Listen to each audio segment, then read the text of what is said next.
because please be informed that audio is not ready yet. Sound is still running a lead from the audience house, the front of house, but visuals is coming up. So amazing! I will not be paid.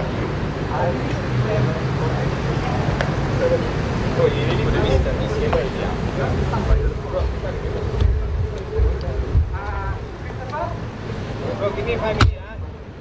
Bang. I am over here and we are shooting the speaker.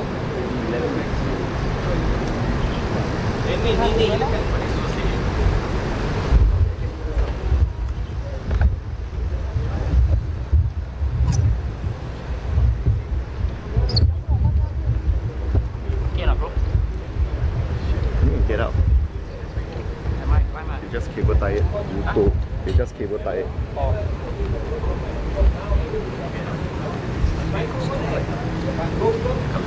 Oh shit. As long as you don't shine into the camera, can you? Huh? I need to do a white balance. Okay. Oh. Yeah lah, then the ambient wall will be what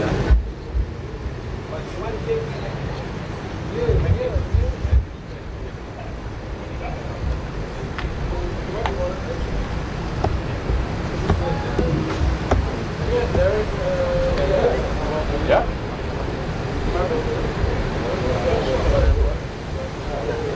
the audio saturation. Yeah. OB chop to base, OB chop to base, please stand by, please stand by.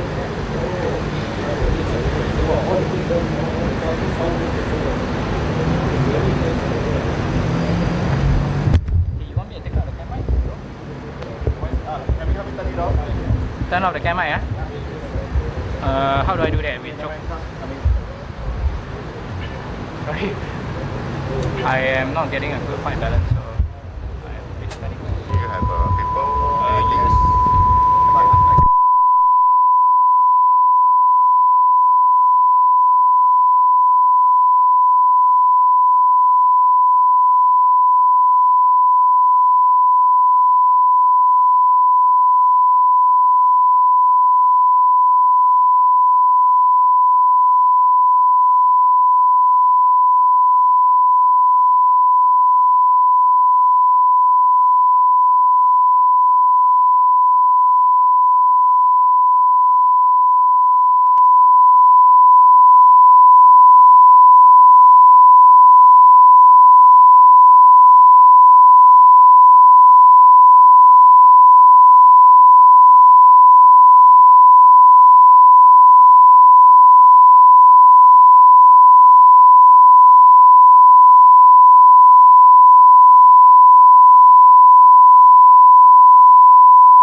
check, check, mic check.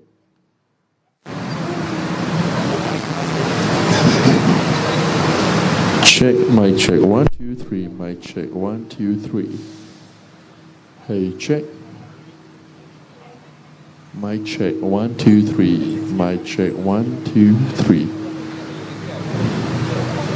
Check, check, check. Mic check, 1, 2, 3. Hey, hey, hey, hey.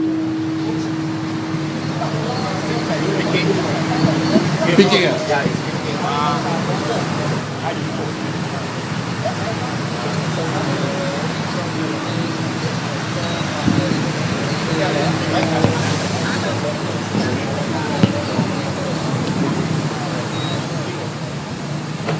Hey, hey, hey, check, check, mic check, 1, 2, 3.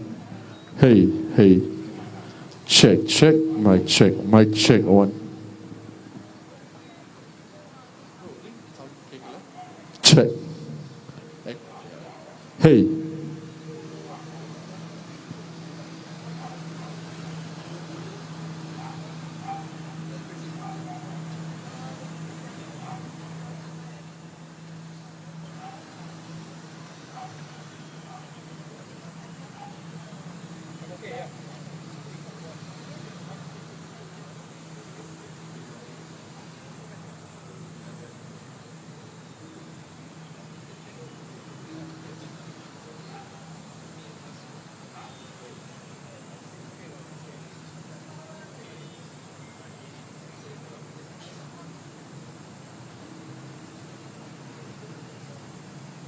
Check.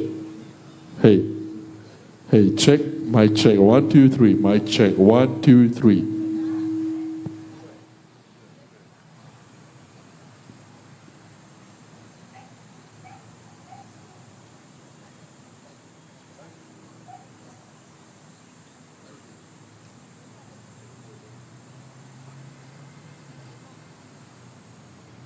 Hey, hey, hey, check, check, mic check. 1, 2, 3. Mic check. 1, 2, 3.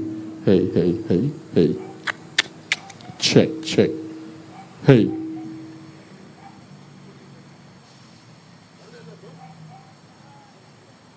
Check, check, mic check. 1, 2, 3. Hey, hey, hey. Check. Hey, hey.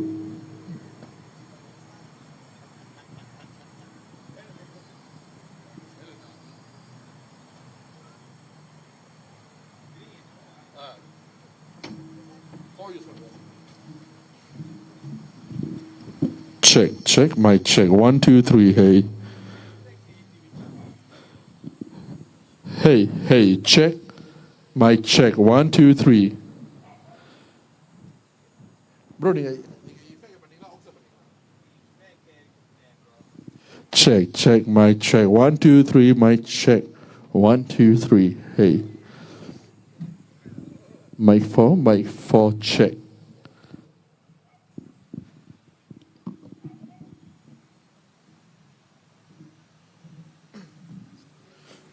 Mic 3, check. 1, 2, 3. Hey, hey, hey. Hey, check, mic check. 1, 2, 3. Check, check, check. Feedback, bro. Check. Hey, hey, hey. Mic check. 1, 2, 3. Mic check. 1, 2, 3. Hey, hey, hey. 3. Mic check. 1, 2, 3. Mic check. 1, 2, 3. Hey, hey, check. Check, check.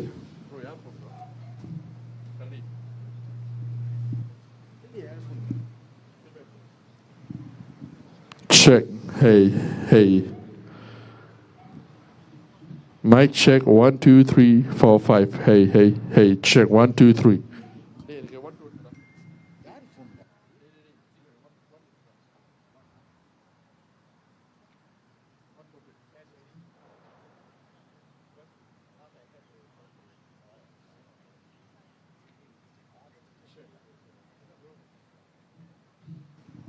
Hey, hey.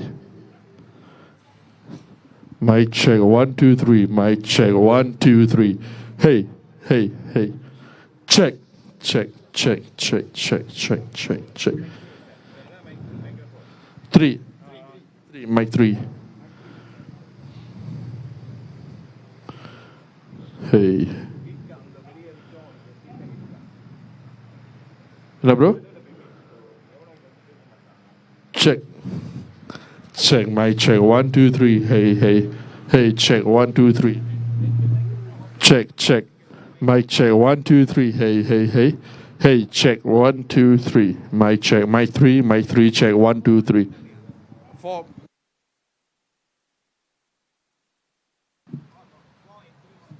Okay. Check, check. Hey. Hey, check. 1, 2, 3. Mic check. 1, 2, 3. Mic 3. Mic 3. Check. 1, 2, 3. Mic 3. Check. 1, 2, 3. 4, 5, 6, 7, 7. Hey, hey. 3, okay? Check. 4 check for today.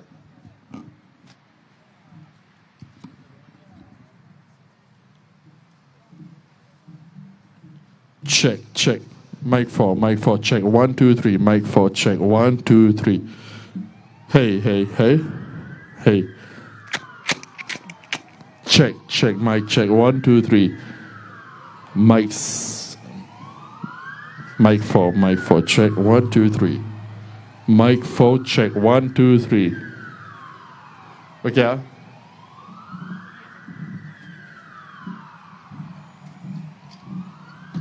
Check, mic check. 1, 2, 3. Mic 3, check. 1, 2, 3. Hey, hey, hey. Check, check.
The lights are very strong.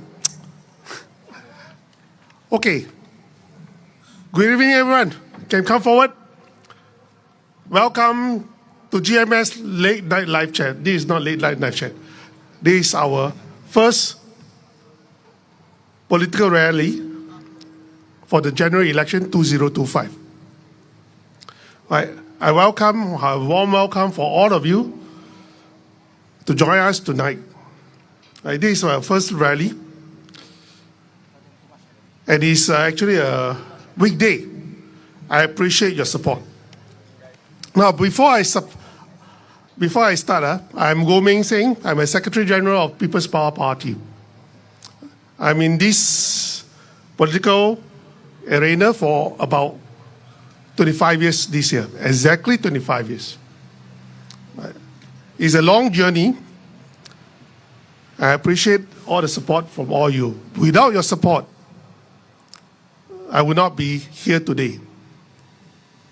Now, without further ado, I want to first respond to the so-called rebuttal of Mr. Pritam Singh, who have made a comment when the reporters actually asked him, what do you think of Goh Meng Seng criticizing Workers' Party for not telling us that they are not going to Marine Parade, right? But come in for the four-corner fight. You know, in opposition parties, everyone they are afraid of four-corner fights. But personally, I'm okay, because this is part and parcel of a democratic society. If our democracy want to progress, there will be a differential in ideologies, in our where we stand, in our policies. And it's actually good for the voters, in that sense that you have a choice. You have many choices. Now you have 4 choices. And you can do comparison from track record as well as a manifesto, right? You do not just read or hear what they say. You must know what they do. That is more important, in line, right? So initially, I have said this during my interview, during my nomination speech. Maybe all of you didn't go. I shall repeat here. When we saw Workers' Party team came in, some people were shocked, but I'm actually smiling. I say that's good. At least we have more choices. They are the big parties, right? Fair enough. But we are the small party in size, but not in vision. Right? And not in our core values. So this is actually healthy for us to come together to allow the voters of Tampines to scrutinize our manifesto. And that is the reason why, for People's Power Party, we decided to put our manifesto out very early. You can buy a copy of manifesto here for $10, right? Limited edition, actually, right? Later on. Now, however, when the nomination progressed, right, what happened was, suddenly the TV screen started to say, Marine Parade, Braddell Heights, no contest, walk over. In fact, I already got some messages from my friends that says that they didn't see Workers' Party going to Kwang Hua, which is a nomination center for Marine Parade. Right? I didn't believe. Until then, I was very angry. Not because Workers' Party came to Tampines to contest. No, not about that. It is because they have abandoned 130,000 of voters in Marine Parade. On what good grounds? To come to Tampines for a 3-corner fight, 4-corner fight? No one in his right mind I believe, would agree that this is a good strategic move. And why would they do that? I still, up to now, I have only one reason in mind why to do that. There's no other strategic reasons. Do you know what is the reasons I have in mind? They want to make sure Goh Meng Seng does not go into parliament. Why? Because our party is the only one and only one in Singapore that have raised concern about the vaccine during the COVID period. And we are now the only party that raised concern about a vaccine mandatory order. It's called mandatory vaccine order, which is written into law without contest from the Workers' Party MPs or otherwise. And why is this amendment of mandatory vaccine order is so important? Because it's life and death, or else I would not be here. I would have retired. Why is this life and death? Ask yourself, for the past 3 years, how many of your friends, your colleagues, even your close family members have died suddenly or suffer totally unknown syndromes without any signals?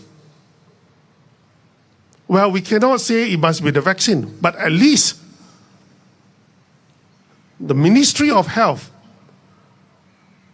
should have investigated. And you know what is the very important thing about this? Since 2021, ever since the vaccine started, not even 2020 where the pandemic started. Pandemic started, our excess death is not that high. I can tell you. But only when 2021, when they start to have vaccination, the so-called excess death, that means expected death every year. Normally, statistically, it doesn't change much. But since then, we have more than 20 to 25% of people dying than normal. That is excess death. We have raised this concern after 3 years because we want to see the data. The vaccine doesn't have long-term data. Not at all when it was pushed out. As a statistician, I am a believer of vaccine. Mind you, never believe whatever they say I'm anti-vax. It's not. I believe in vaccine. I ever says, if we want to walk out of the pandemic, there are 3 things that we need. A fast testing kit, which we have now. The second one is the early treatment protocol. So that when you have infected, you do not develop your disease, your illness seriously. Early treatment protocol. And the third one is actually vaccination. Why? Vaccination, if it's effective, safe and effective, that's the 2 criteria, then it will stop the infection. I am not anti-vax. But when the vaccine was pushed out, the first thing that rings the bell, this is a new type of vaccine. It's not the normal old type of vaccine, which is proven safe, mostly safe. But this is not. This uses mRNA. mRNA technology actually is not new. It has been 30 years around, for 30 years. But it has not produced a safe medical treatment for these 30 years until they developed this vaccine. So if you were me in the know, how confident do you think you have in the safety aspect of this vaccine? And this vaccine was developed in a very fast, 6 months. Normal vaccine will take you at least 4 years to 10 years to collect data. Clinical trial, 3 sets of clinical trial before you say it's safe, then we push out.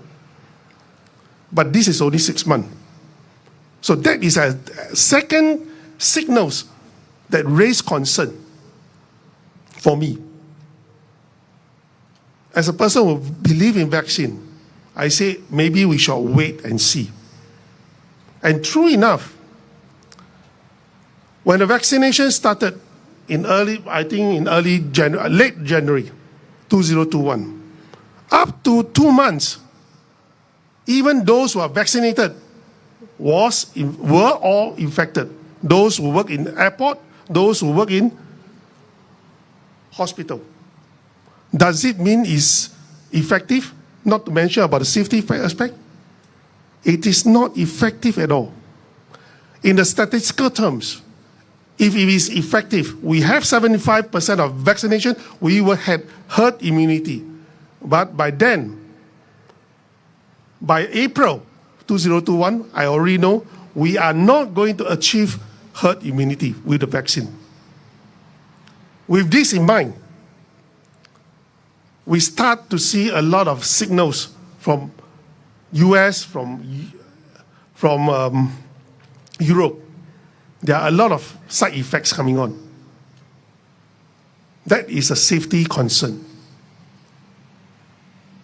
I am pro-safe vax, just like Mr. Lee Kuan Yew. Your vaccine must be 100% or truly 100% safe before you allow your people to take it, or else no. But what did the PPP government did back then?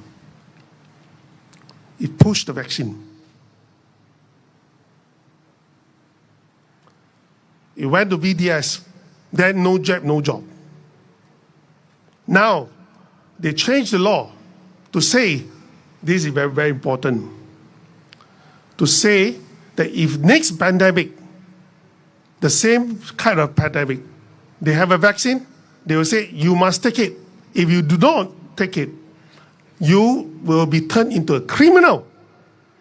Listen carefully, it's a criminal crime if you do not comply.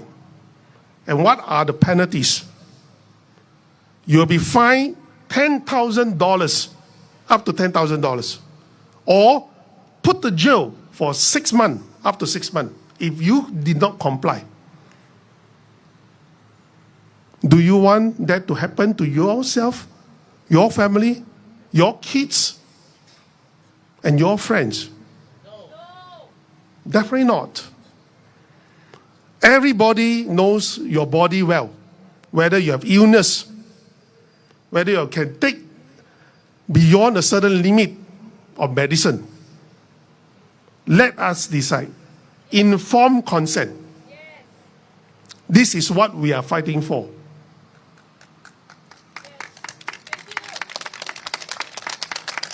So there's no other ways for us to bring this, to stop this law from being exercised, unless we are in the parliament. Yes. Workers' Party did not say anything about it. Yes. In fact, Mr. Pritam Singh actually mocked at us. Workers' Party betrayed us. Mocked at us and said we are the WhatsApp university graduate, undergraduate. This is what he said. Don't listen, don't learn from the WhatsApp university. Go and take your vaccine. But how many vaccine injured?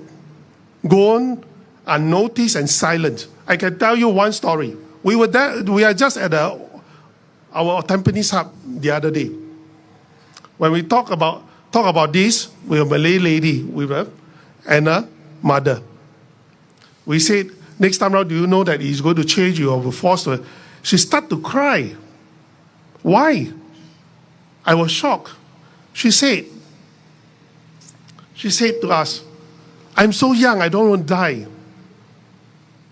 Because right now, every now and then, she suffered inflammation, whether it's on the leg or on the hands, all over the body, which has never happened before she took the vaccine. And she cried. You can really see the tears in her eyes. These are the people we are fighting for. Of course, no doctors were certified she's vaccine injured. She can't get any compensation. But she knows better because it is her body. It is with much sadness when I hear Pritam Singh's brought the team come in. They betrayed 130,000 voters voting rights in Marine Parade just to stop us from getting into Parliament. To raise this issue, we want accountability. We want a committee of inquiry to the safetiness of this vaccine and all the injured. In fact, I want to do this. I want to set up an office that receives all the complaints. Whether you are really vaccine injured or not, I want the data. I want you to report to this office. And we will have the data to see how big is the data, what are the effects. And this should be done by the MOH, not us. But we want to do it once we get into Parliament. And this is what they are afraid of. And of course, we want to change the law. Why? Your body belongs to you, not to the state. It is against humans' right to force any experimental treatment, medical treatment, to anyone against their will. This law is unjust. And this is what we are fighting for. So, Mr. Pritam Singh says, oh, give an excuse. Very difficult, blame the electoral boundaries, right? We have to go to Marine Parade, very difficult to fight, right? And have to come to Four Corner fight in Tampines. Does it make sense to you? I can tell you, this is not the first time the Workers' Party have abandoned voters like that. Jalan Besar, in 2011, they want to take away Jalan Besar from NSP while I was the Secretary General. They want a three-corner fight there, which turned into Moment Kallang. I said, never mind, you are big. We respect you. I moved my team to Choa Chu Kang. Right? But after 2011, 2015, they abandoned Jalan Besar. And 2015, they want Marine Parade plus McPherson from NSP. I left NSP, right? Well, NSP said, okay, we give you Marine Parade, but McPherson they want. But they insisted and have a three-corner fight in McPherson. NSP lost the deposit, but what happened? In 2020, it was abandoned by Workers' Party at all. The voters in McPherson nearly did not have any chance to vote. I said, well, I'm a small party, I want to retire. But never mind, I participate. Because I believe in one thing, your rights to vote as a citizen. Nobody should deprive of your rights to vote if the opposition is able to provide. And this is the role of an opposition. Without opposition, there will be no democracy. It will be a monarchy. For 25 years, whether I win any election or not, I will still contest because I believe to provide the choice for the voters, for everyone in Singapore. Everyone should vote because this is your home.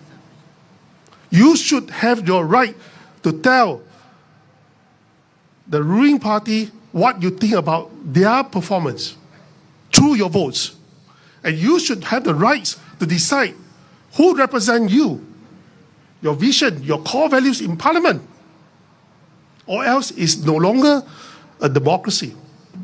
And this is our slogan, make Singapore home again. We do not want people to be detached from a home.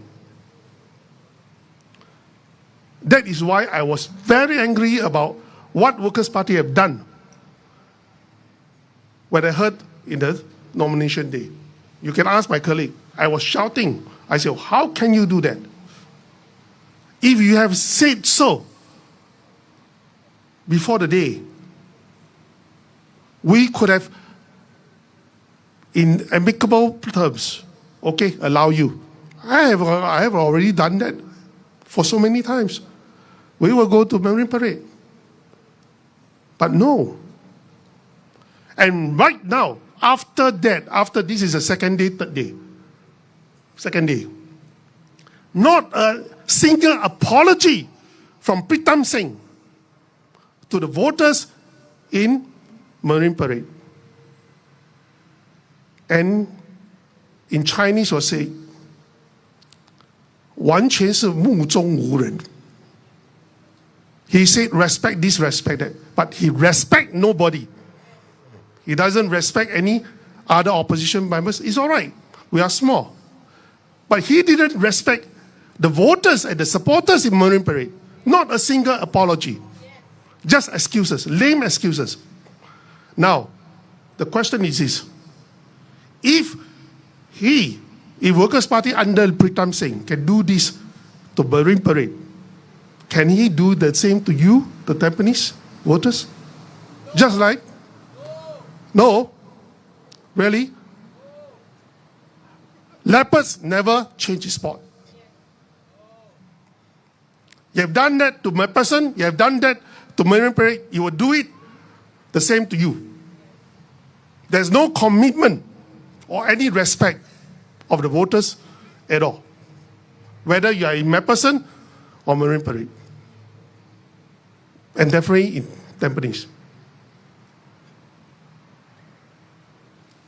This is what I have to say to Pritam Singh.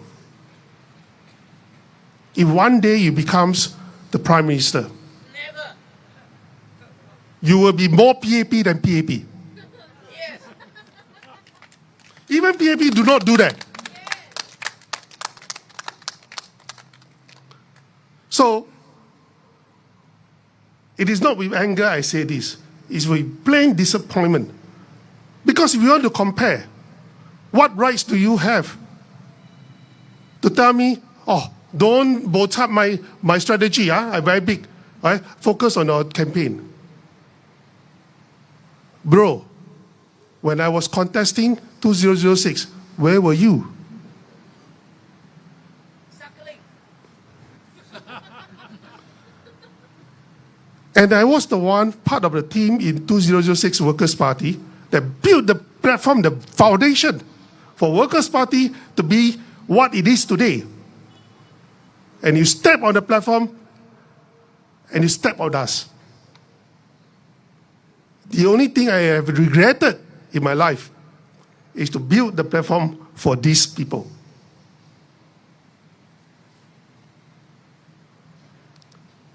This is my response to Mr. Pritam Singh. Be humble.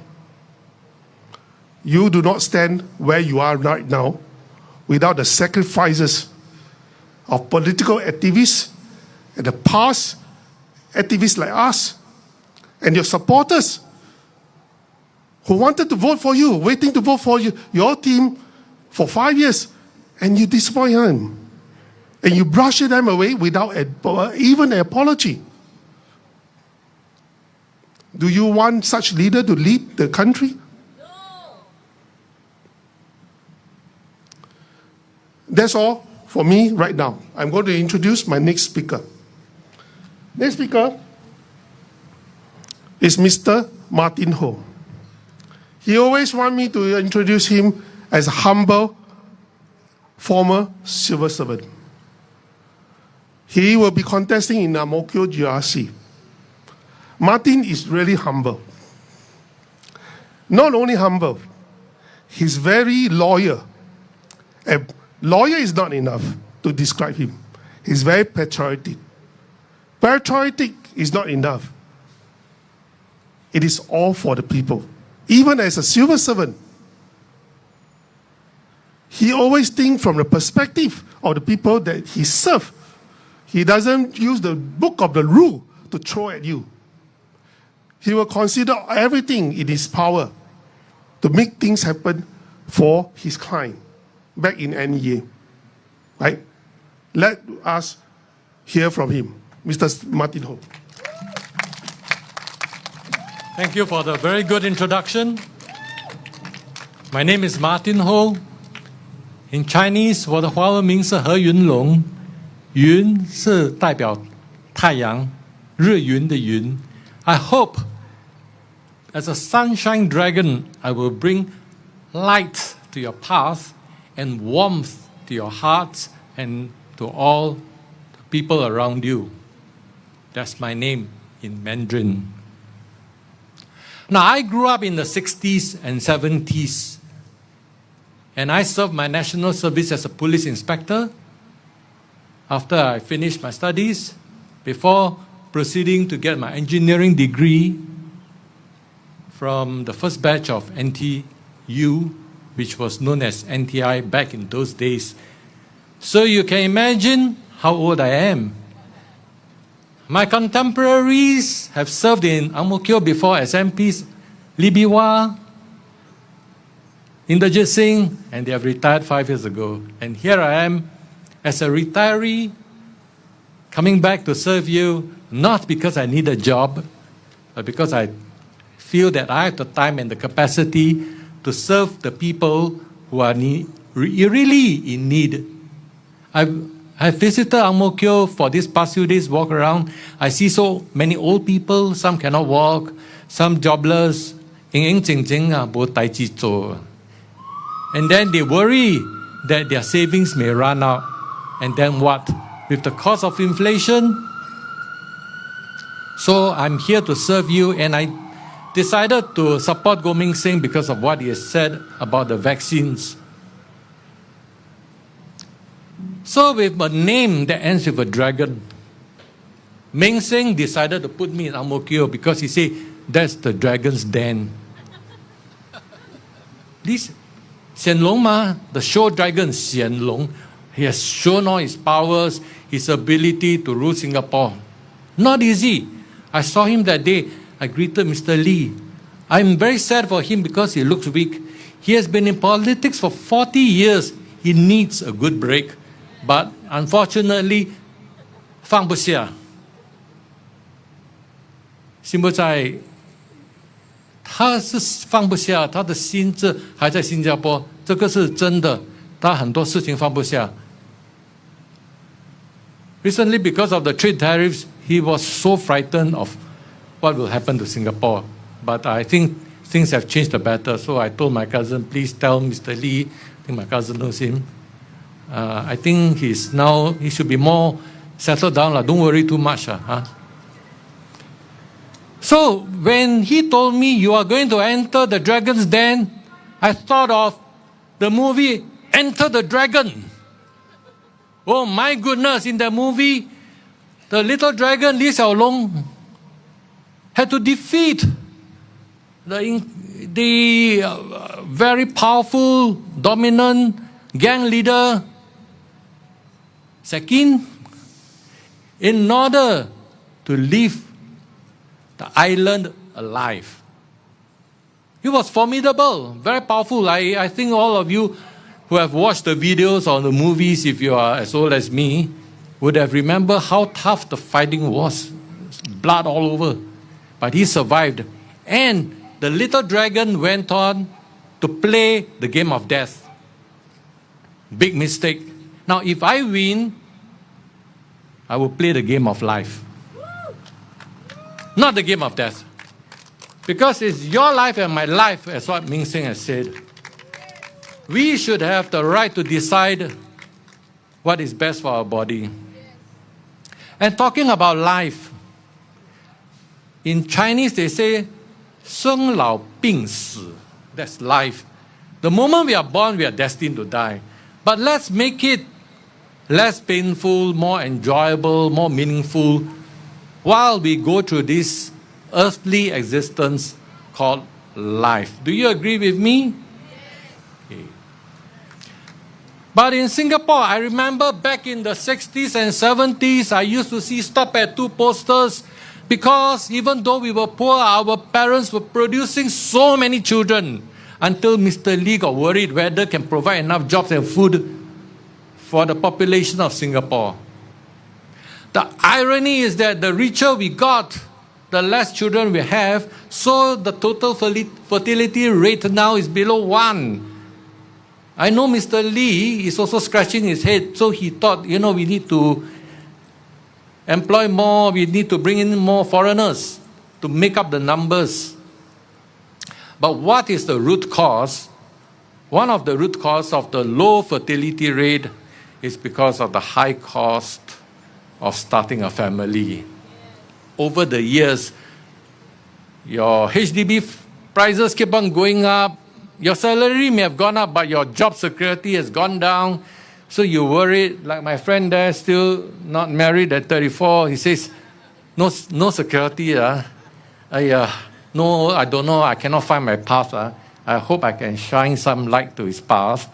I was talking to him. I encouraged him. I said, hey, you are IT specialist, You are better than me in digging and analyzing the data. Why don't you make use of your ability to monetize it to make money? Yeah, but he has a bit of handicap. He's afraid of public speaking. So he says, I actually wanted to learn public speaking, but I got no time. If I can do a good public speaking, I probably will do very well and be very successful in life. And I have to agree with him because he's very intelligent. Okay. So our policies, in order to bring up the birth rate, we need to make sure our young people before the age of 30 able to have a house of their own to get married. So one of the suggestions, for example, is to provide cheap housing by cutting away the land costs for these young couples. And after that, when they have enough children, they want to upgrade, let them upgrade and then they pay more. But if they sell the house in the open market, that will be more expensive because it will include land costs. The land cost has to be given back to the government. Like a loan, right? Fair, right? There are solutions to the problem to help young people have children. Now, one of the reasons why I'm still single is because that time I know flat prices are going up. I wanted to quickly buy a flat, but I cannot because he said, you are still single. Then I cannot go and anyhow find one, marry, and then regret. So I sold my parents' flat. I put their name. I bought an executive flat. Executive flat, so what? In-laws, very hard to get along in the same house. So I'm a very filial son. I took care of my mom until she passed away 2 years ago. But I say it's okay. Stay single. At least I took care of my mom. I did not incur extra burden or extra guilt on myself and on my mom. So now I have a lot of free time to take care of the old people in Ang Mo Kio, as well as hopefully the young children who need a lot of help. Because many of them, their parents don't have enough money to feed them and they are like one meal a day, hungry, have to study. Then their brains cannot work very well, no? And then our government look at them, hey, invest in you, might as well invest in those foreign children from China, India. They are more brilliant, they are smarter. Well, maybe because they come from China and India where food is abundant, their brain is more developed. They come here, they compete with our young people and, we all look so inferior. How can? Right? Our ancestors also come from India and China. And after staying in one of the so-called very well-to-do country in the world, we are producing children that are inferior to those from third world countries. No, I don't agree. So the next phase of their lives will be job security, which we want to promote, followed by retirement. Now, when you retire, one of the greatest concerns is your health care. We need to allow more use of the MediSave for those really in need on a case-by-case basis. Today I was talking to one of the guys I met at Ang Mo Kio. He said, my mom has 17,000 in her MediSave, but cannot use already. And then how? Wait for her to die and then the 17,000 passed to me. By then it's no use. I don't want this money. I want to use the money for her medical expenses. So things like this, these are the things that people struggle with healthcare. So there's a need also to lower the cost of essential goods and healthcare to help the poor people, the young people, the needy people, the young people tide through these difficult times, especially with our special extra boosted rate of inflation, which retirees are finding it to cope, and those who are jobless or holding temporary gig jobs. Wow. I let him talk about it afterwards. It was a struggle. That's why we got him in to share. Okay. So now, in conclusion, I will say that I support Ming Sing with his stand on the vaccine mandate. I hope what I heard just now is true, because one of our supporters bumped into Mr. Lee and asked him about the vaccine mandate, and he said it's not compulsory. So we need not fear, but it's already legislated. We don't know when this legislation will be enforced on us. I hope with your support, we can make what Mr. Lee promised us, that it's not compulsory, come true. Thank you very much. Thank you. I will now, from now on, will not talk about Workers' Party ethics in politics. He wants us to focus on our campaign, right? From now on, we are going to talk about our manifesto. Right? Our manifesto slogan is very simple. Make Singapore home again. What does this mean? You know, last time, when I was away as an officer cadet course, go to Starlight, fly, first time flying, right?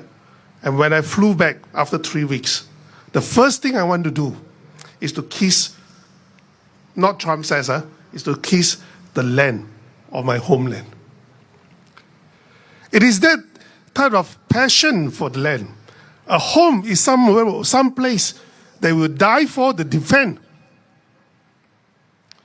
This is home, because you know there's no other place like home, and you will lay your life to defend this home.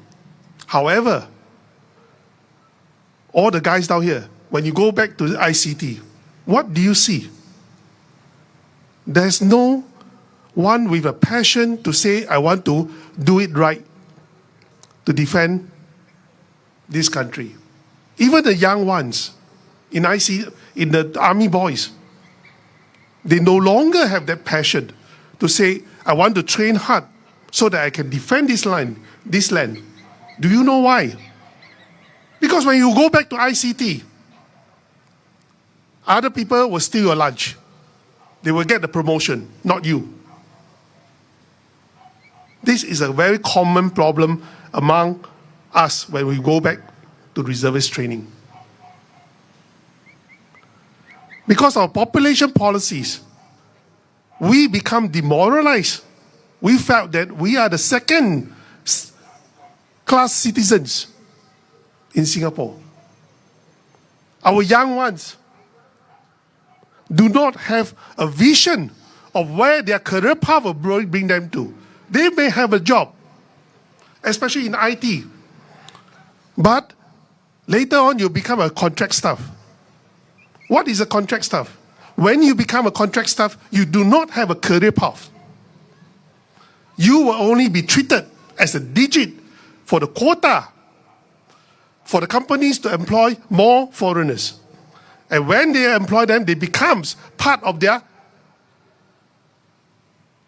employment force. They will have the career path, not you. This is a sad state of our situation in Singapore for the young ones. When your young ones do not have a vision of a good life in Singapore, they will start to think of migration.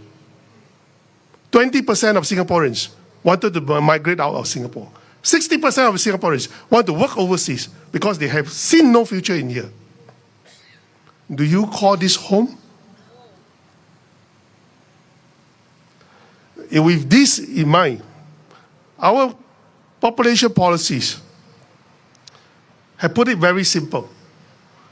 All the HR department in Singapore companies should be led by Singapore citizens. Because if you put a Chinese mainlanders or Indian mainlanders to be a PR, the next thing you will see, the whole village will come. Do you think so? Yes. That is a fact of life. We say we do not discriminate, but we are, after all, human beings. But for us, this is our land. Singaporeans should come first for jobs and for career, for promotion. When the MNCs put up shop down here, set up shop down here, all the top people will be their own people employed from their country, right? Not us. But our own MNCs, our own banks, will employ foreigners to become the CEO. We change our corporate culture because of this. We do not retain the Singapore identity, even in our corporate culture. And that is all the wrong things that is happening in our business, in our jobs, in our livelihood. But nobody wants to talk about it because we will be called xenophobic. It is not xenophobic. If a government do not take care of its own people interests first, the people will betray the nation in no time. They will run away. With further ado, I'm going to talk about policies. Later on, don't ask me about Pritam Singh again. I'm not interested in him. I'm not gay, right? The next one is our youngest candidate so far in this contest. Heng Zhendao, from Ang Mo Kio GRC. Hi everyone, thank you Mr. Goh. Thank you for coming. Thank you for making yourself available here today. It is with my sincerity that I thank you to listen to what we have to say. And today, I'm going to introduce myself. I'm Zheng Dao. So I'm born in 2000, I'm turning 25 this year. Right now, I'm 24. And many of you might have the question of where I came from so suddenly. Understandable. So, a brief introduction about myself. I have a diploma in landscape design and horticulture.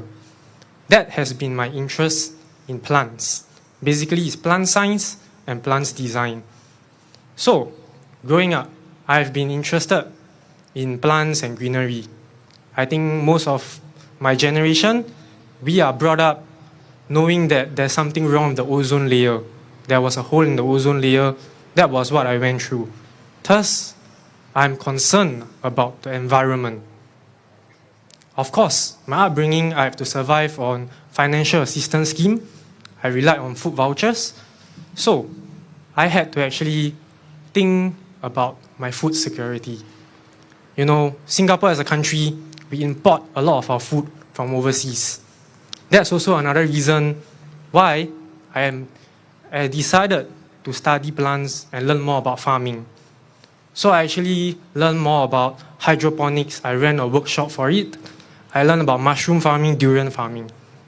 This is what I went through for the last 24 years of my life, and it's just a short introduction of myself. Today, I'm here standing as a candidate, trying to voice out the worries of Singaporeans over the next 5 years. Once a time in 5 years, you have the chance to vote. And we have to look forward of what the next 5 years would bring to us. So, in 5 years' time, what we are told to expect from the PAP government is a possible increase of GST, as well as the introduction of carbon tax, which I don't know how many of you are aware of, and it will definitely affect our high cost of living. This issue must be highlighted and made known to the public. Right? We must know what is about to come in 5 years' time so that we can choose our vote, who to vote for, and this is why I joined People's Power Party, where we decided we are a party of policies first. You vote based on which party have the right and logical policies and make the most sense to you, not because of party branding and whatever clout they have. This is my opinion, and I hope you can understand what I'm trying to say. So, let me take a look at the statistics. I don't want to quote it wrongly. Okay, introduced in 2019, carbon tax has been in place at a price of $5 per ton. In the next few years, especially this year and next year, we are looking at a price of $25 per ton. And the next 5 years, from $5 per ton, we are increasing it to $45 per ton. This is a 9-time increase of the carbon tax in the next 5 years. If you think the cost of living is high now, think about the cost of living in 5 years' time. Why I'm here today is to highlight to you more issues that will arise in the next 5 years. Cost of living now is already through the roof. Our policy is retirees must retire in peace. We have worked so hard for the nation. In the next 5 years, we are fighting in Parliament to not let the GST be affected in essential items like food and healthcare. These are the daily essential items that retirees will need to buy in the next 5 years so that they can retire peacefully. Be logical in who you vote for in the next 5 years. And the next issue I would like to highlight is the immigration policy, which I'm sure they talk about. Youngsters like me, we studied so hard. Because of my background, I didn't have any access to tuition, paid tuition. I'm thankful that my secondary school teachers, they spend the time to sit down after school hours to tutor me for free. That's what I grew up in. I'm thankful to them. But the next 5 generations, next 5 years, we must think of the immigration policy, how people my age are affected by the increase in foreigners. Increase in foreigners does not mean that I do not value them. I work in the plant industry. I work with workers from Myanmar. I work with workers from India. And I built a camaraderie around them. Everybody's life is not easy. For the next 5 years, you have one chance to vote for. And that's it.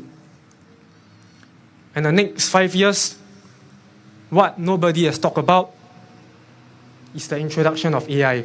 How it will hurt our livelihood. I grew up doing food delivery, and these gigs jobs like cashiering, food delivery, are part of my puzzle growing up, where I can support my family as I grow up, as part-time jobs.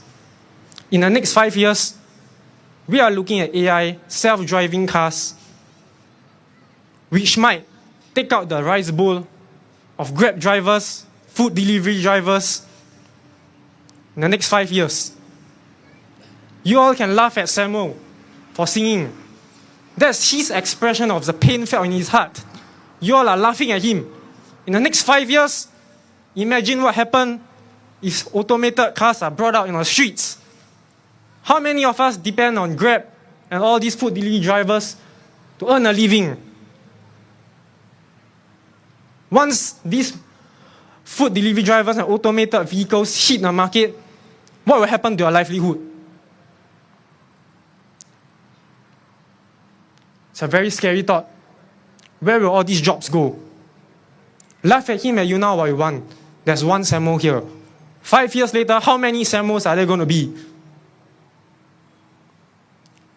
So with this, I hope in the next 5 years, you'll understand how important your vote is. And why I'm putting myself out here at such a young age to speak for the young people. Otherwise, I just received a text from my friend yesterday. He said he's going overseas for work. It saddens me. As much as I wish him the best, I hope it doesn't become a common sight in the next 5 years, where Singaporeans like me look for a job overseas. So, let me wrap up my speech.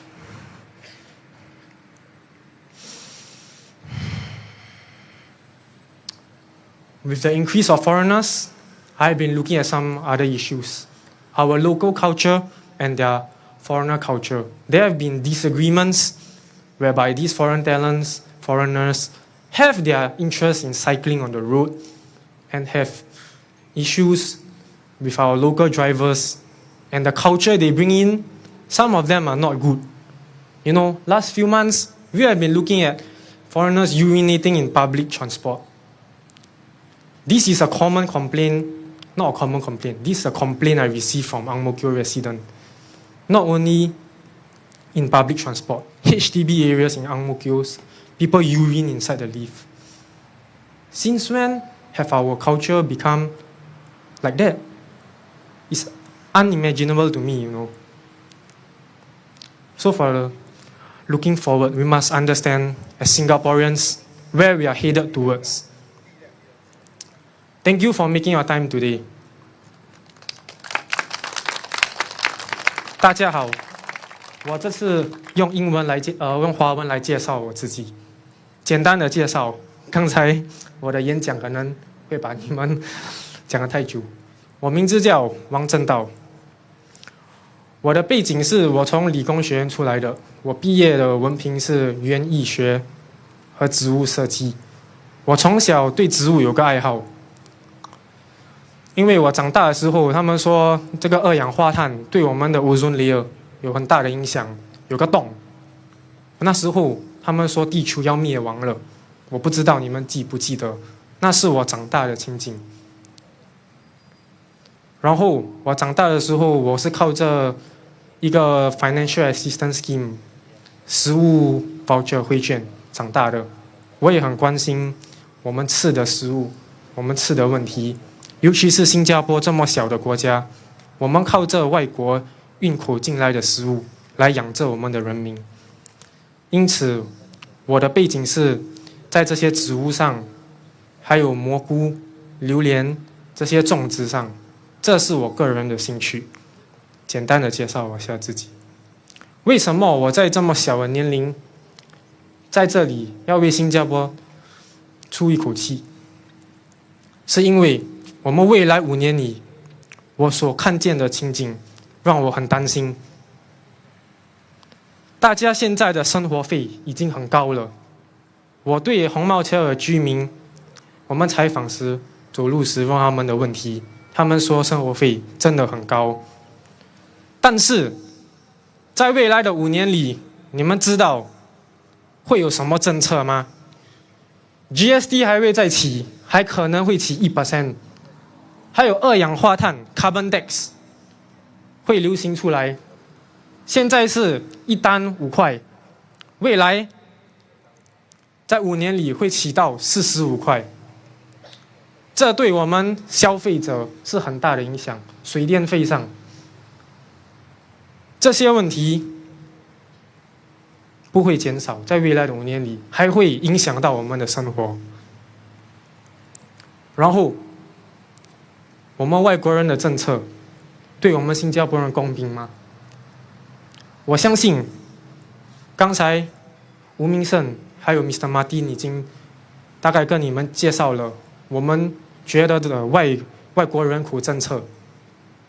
HR 总部人事部应该请由新加坡人来担保，这样子我们新加坡人才会深受第一个考虑。公司请的时候才会考虑到应该请我们新加坡人先，这是我们的政策。我不想看到我们未来我的年代，在5年里我读书读了这么久，出来找不到工作。一个大巴窑 B 站的居民跟我分享，他大学的女儿孩子有困难找工作。你想想，我们未来5年里会不会更容易？你们这5年投的一票，是我们未来5年的方向。你们应该熟悉我们每一个党的政策。我感谢你们花时间下来了解我们。然后，未来5年里，我们现在已经有人工智能、机器人的时代已经来临了。然后最近，你们在嘲笑我们的队友山木，他所唱的那首歌，对很多人听起来很好笑。但是你们有想过他的感受吗？他为什么要唱这首歌？他是找不到工作，他是失去了工作。在未来5年里，我们已经看到了机器人代替清洁工人了。德士司机呢 ？Grab driver 呢？在未来5年里，你们觉得你们的饭碗还是铁饭碗吗？你们想一想，我是做过送货的 ，Food Panda 我做过。未来5年里，这些人工智能对你们的生活影响会多大？你们投的一票，你们投的这一票，代表你们未来5年的方向。政府为人民考虑先，或者为机器人考虑先？你们想清楚，你们这一票要投给谁的？好，我再次在这里感谢你们大家花时间下来，谢谢你们。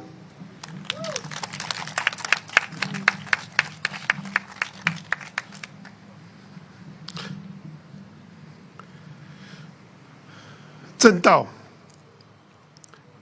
I have to spend a lot of time to convince him to come forward.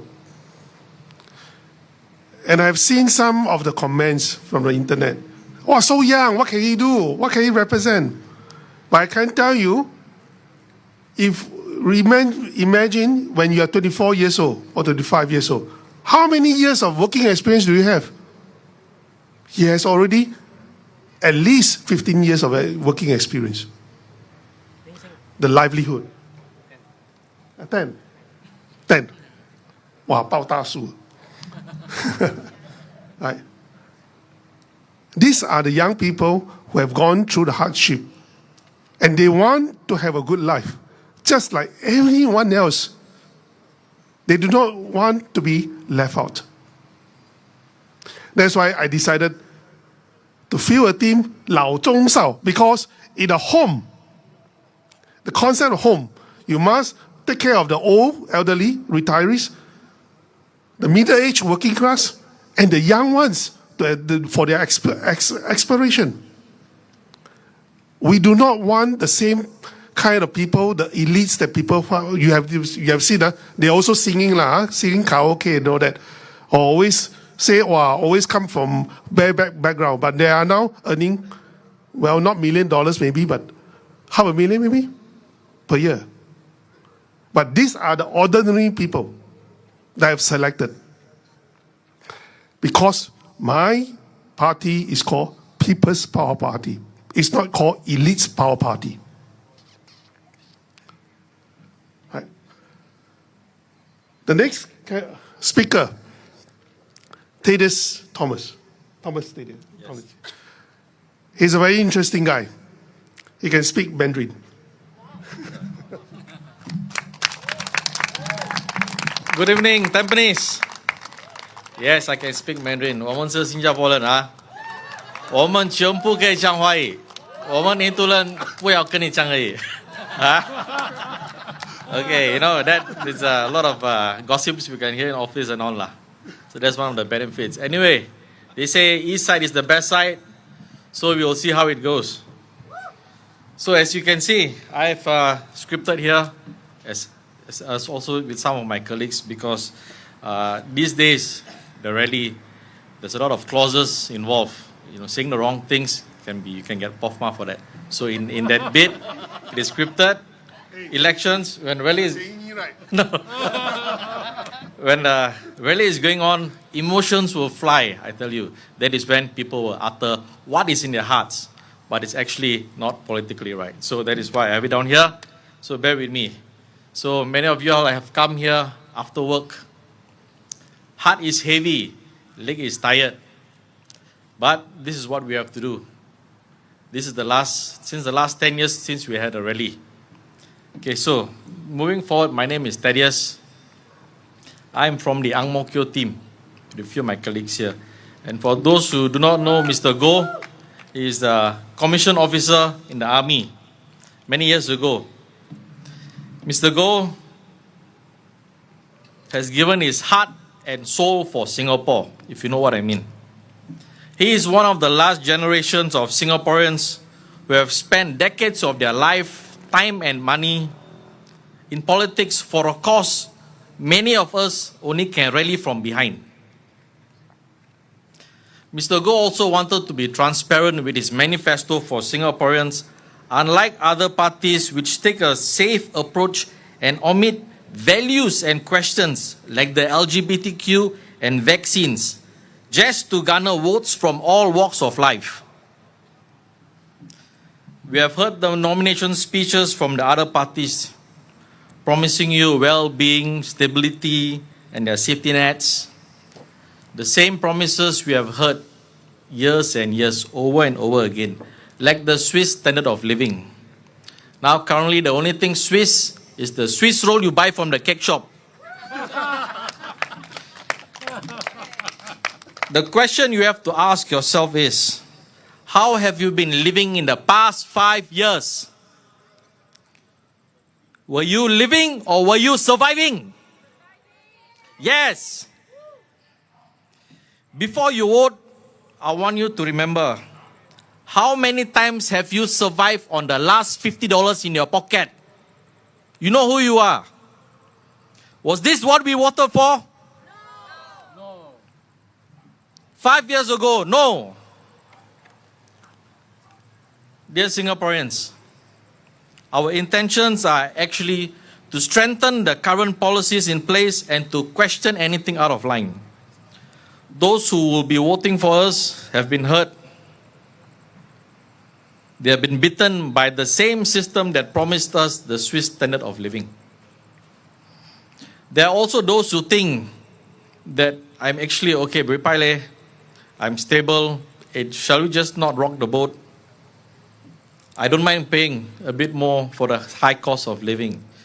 You can do that, but I'll tell you, nothing lasts forever, even cold November rain.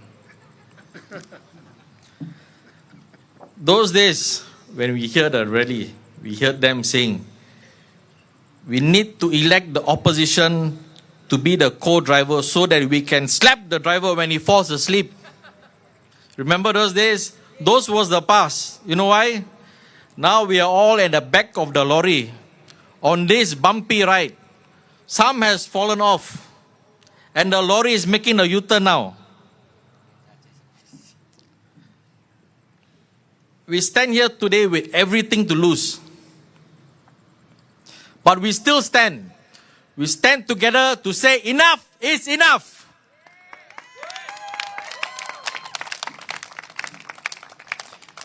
Because, gentlemen, there's no fight better than fighting for a common Singaporean.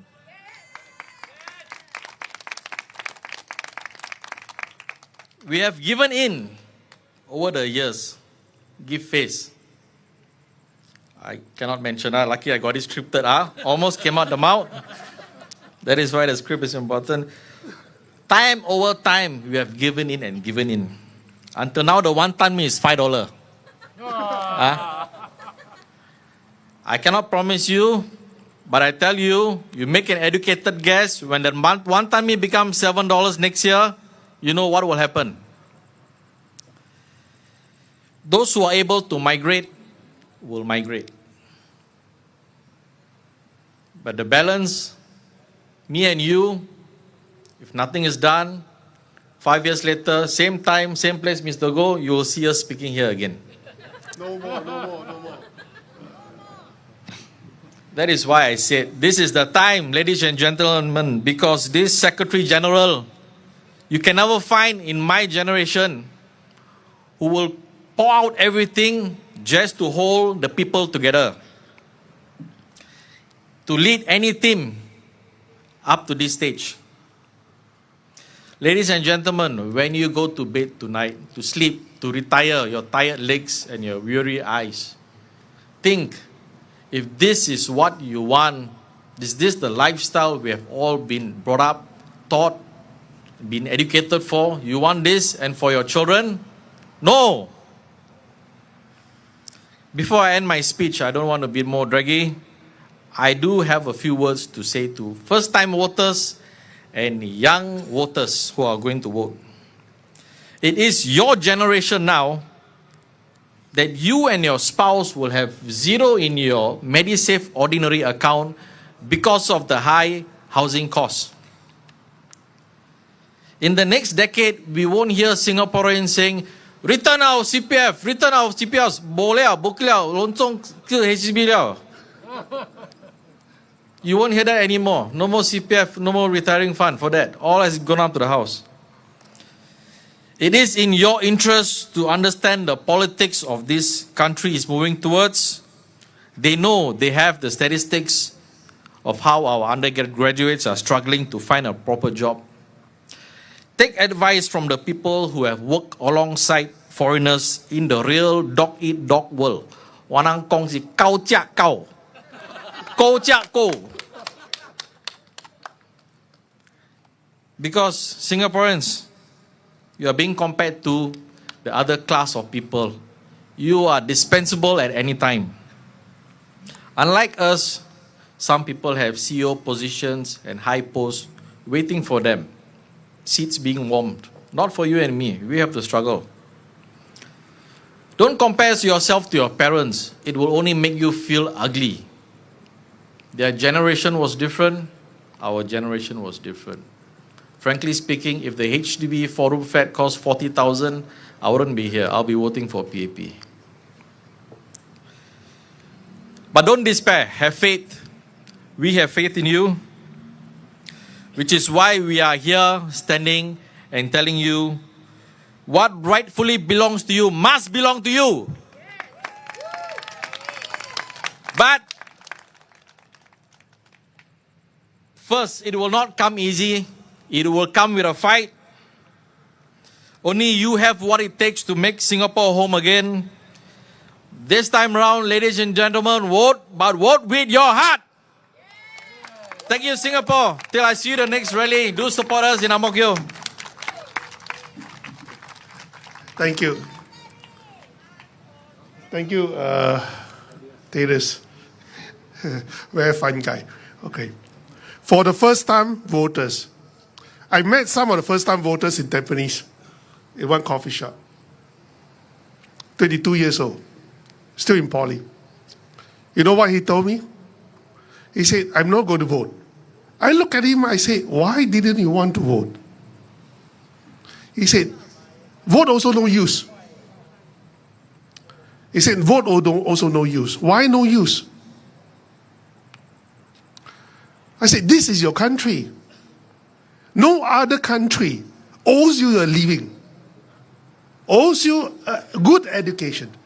If you go to other places to study, you have to pay a lot of money. But not in Singapore, because our parents built this country, contribute to the progress of this country. And you should be proud when you can vote, because you can decide the destiny of this country. Why would you think that it's useless to vote? You know what? He's demoralized. He cannot see the future. When I graduate from universities, the common thing is 5 C's.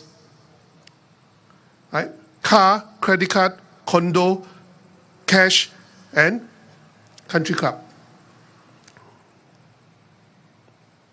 But what Lawrence Wong talk to us about what?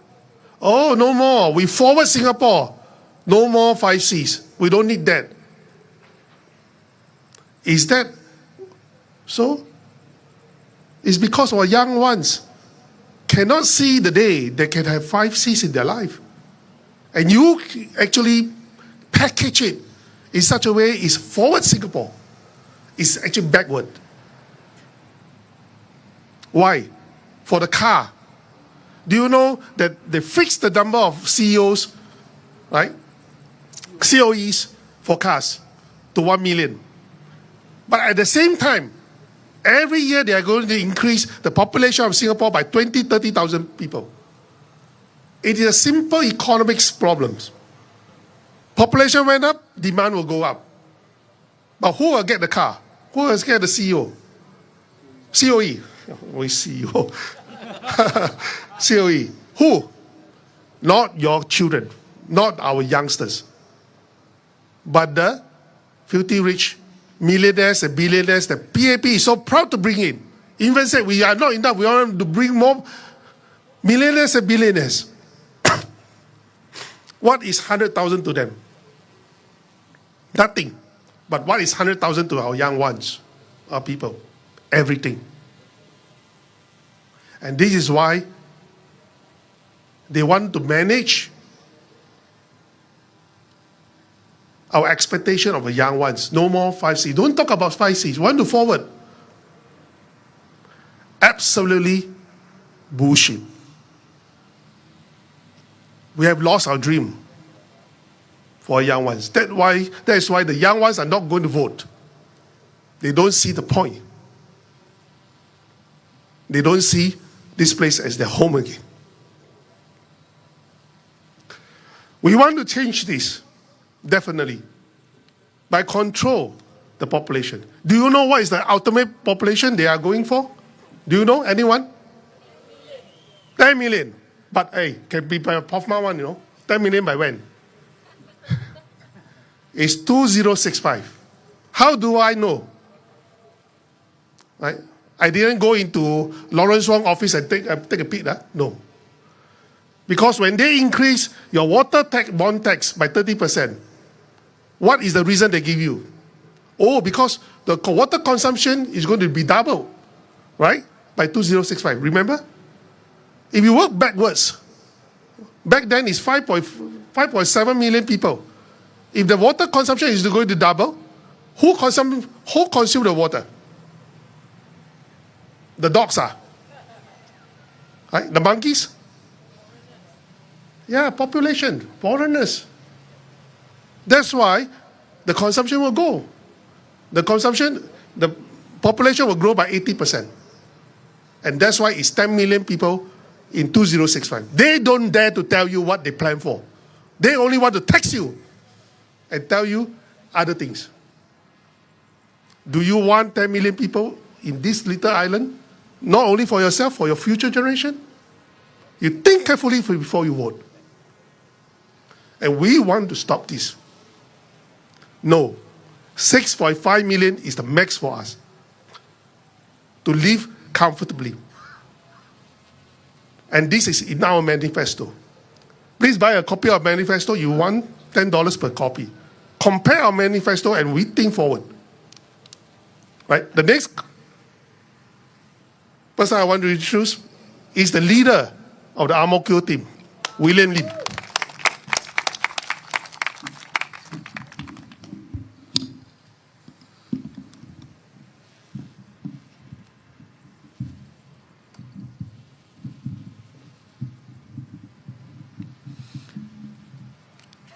亲爱的丹比尼集检区的居民，晚上好。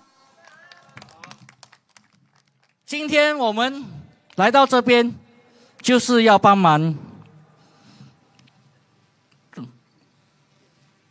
人民力量党的候选人朱正。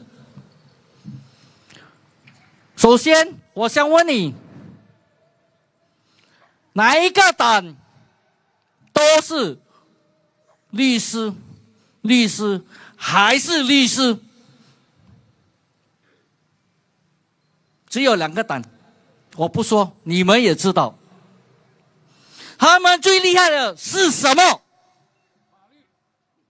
错了，不是法律。他们最厉害的就是把你从书上骗下来。对吗？他们所讲的让你们最喜欢听到的，不过他们所讲的是对新加坡合适吗？政治理念是不是我们想要的？现在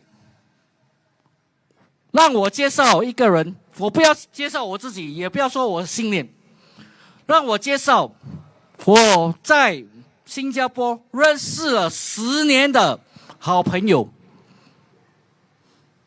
他在新加坡人当中好像是一个小丑，不过他是一个小丑吗？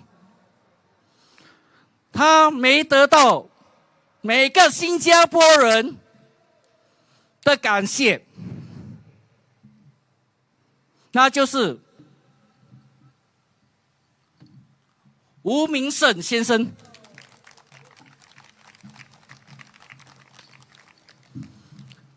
他在2011年在这里，他并不陌生，就是在这里但比尼集选区讲了祖屋增长计划，有谁听过吗？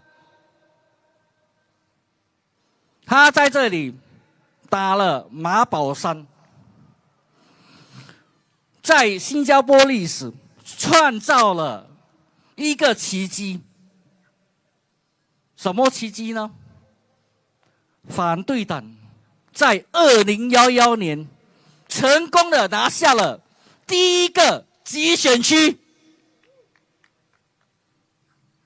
他就是第一天在2011年的时候就开始讲祖屋增长计划是 PPP 的骗局。有没有人感谢过他？没有。到现在为止 PPP 都不敢再讲说祖屋增长计划了，因为我们的祖屋在99年的时候就是剩下0。这是你们想要的吗？有些人是说我们的祖屋可以延寿，不过我们的祖屋可以延寿的这么长吗？然后我们还有这么多人民要照顾，又要翻新我们的祖屋，绝对不可能超过99年的。那我们就不要讲这些了。第二个，他也是第一位在讲印度的 treaty 七加 treaty。他在2014年，他跟我一起同台。什么台呢？就是要求李显龙前总理下台。他在那一年，他跟每个人讲，七加 treaty 印度的贸易协定导致到129个工作业可以把印度人引进来。这就是那时候2015年开始，人才慢慢知道这个西嘎 treaty。然后呢，其他党就把他的这个西嘎 treaty 呢发扬光大。不过有谁谢谢他呢？有谁跟他讲说他是说的对的？现在呢，他不是一个演讲家，我还觉得他很啰里啰嗦，对吗？不过如果你们仔细静下来的听，他所讲的是不是我们想要知道真正的答案呢？第三，2019年发生了什么事？有人知道吗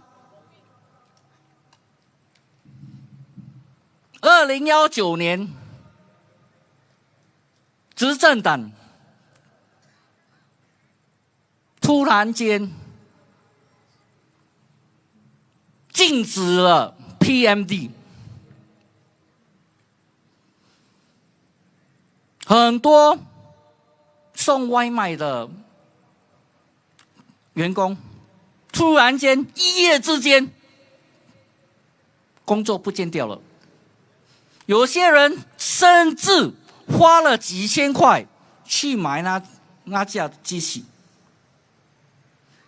那我想请问你，是谁帮这些员工 PMD gig workers 零工跟他们打抱不平？又是吴明胜先生，有谁再次感谢他？没有。2020年，我们又拿到第二个集选区，他的功劳没有人要说出来，因为呢，在新加坡我们有一个很坏的毛病，那就是追星病。追什么星呢？你知我知，大家都知。他们讲什么太阳从西边上来，他们也是觉得对的。我希望你们可以聆听吴明胜先生所讲话，谢谢。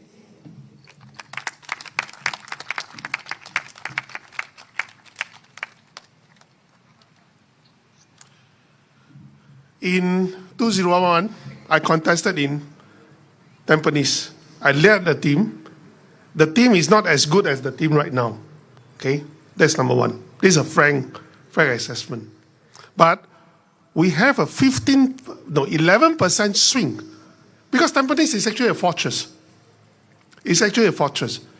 They throw a lot of money in upgrading, especially during Ma Bao Tan's time. He's a minister of national development. Throw money. Right? But I want to debate with Ma Bao Tan about asset enhancement, HDB asset enhancement. I call it a scam. I dare to say that.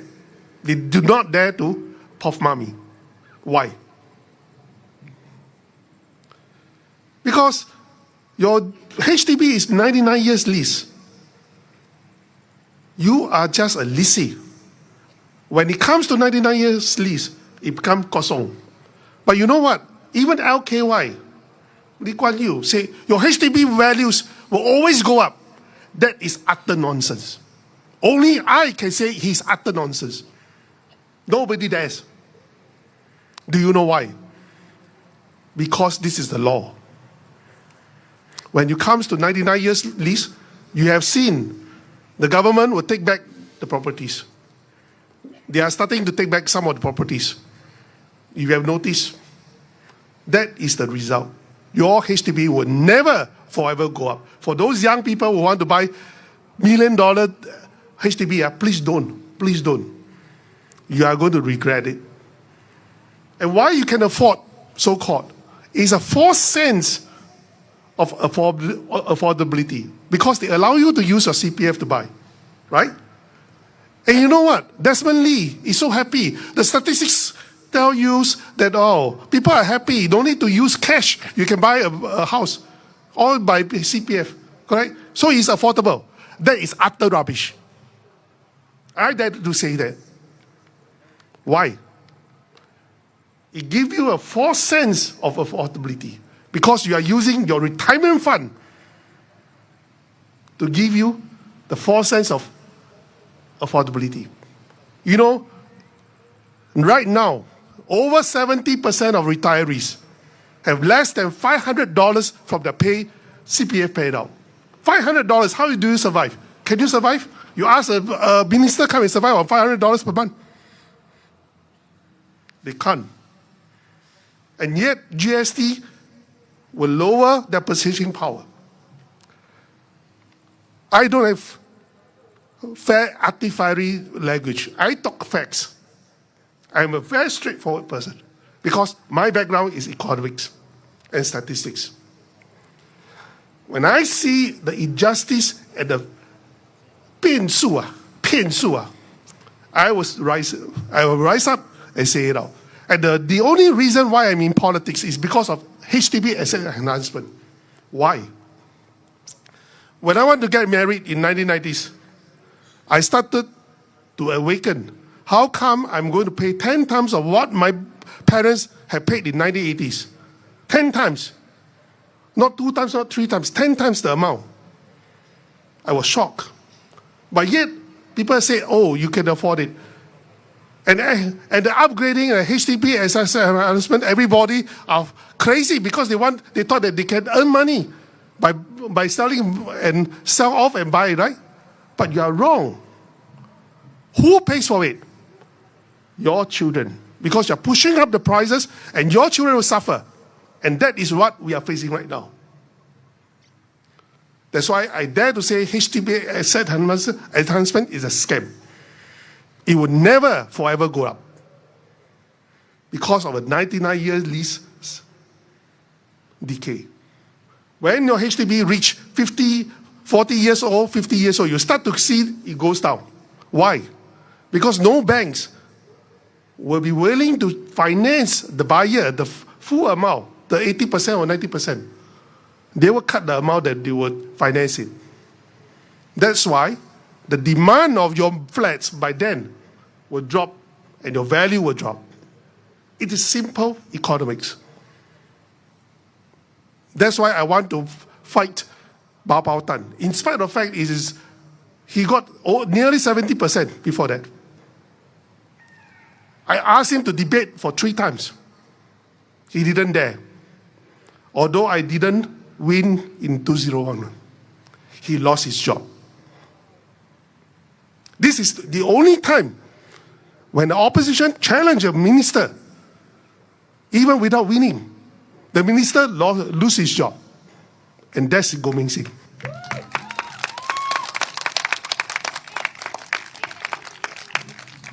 So, just now my friends were saying about this. Because of HDB, you know what? Low Tia Kiang didn't believe in this when I talked to them. Because I come into politics, I want to talk about this. Mr. Low Tia Kiang, with due respect to him, he said, Singaporeans are very happy about it. I was very disappointed when I was in August Party. And that's why I left. Why? Because I hold the torch of truth, not politics. When you know the truth, as an educated person, you will defend the truth and tell the truth to the people. You do not cheat them, you do not blind them with greed and with fear. And this is my character. That's why when I went to NSP, I said I want to have this as a key issue. They say, okay, I want to be Tampines because it's ministerial specific. I want to debate Bao Tan about the HDB asset enhancement. They say, okay. And that is what happened in 2011. Now I come back because I have nowhere to go. Because I believe in Japanese voters. You have done it once for me. And I hope you can do it the second time for me. Because I believe Tampines voters are rational.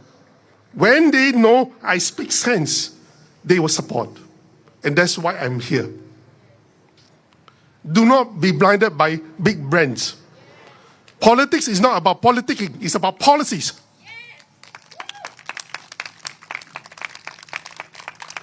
Right? The next speaker is a very important person in my life, in my political career. Right? He's actually about 10 years younger than me, more than 10 years. Right? He's my chairman of a People's Power Party, and he's going to contest in Tampines, and he lives in Tampines. Right, Derek?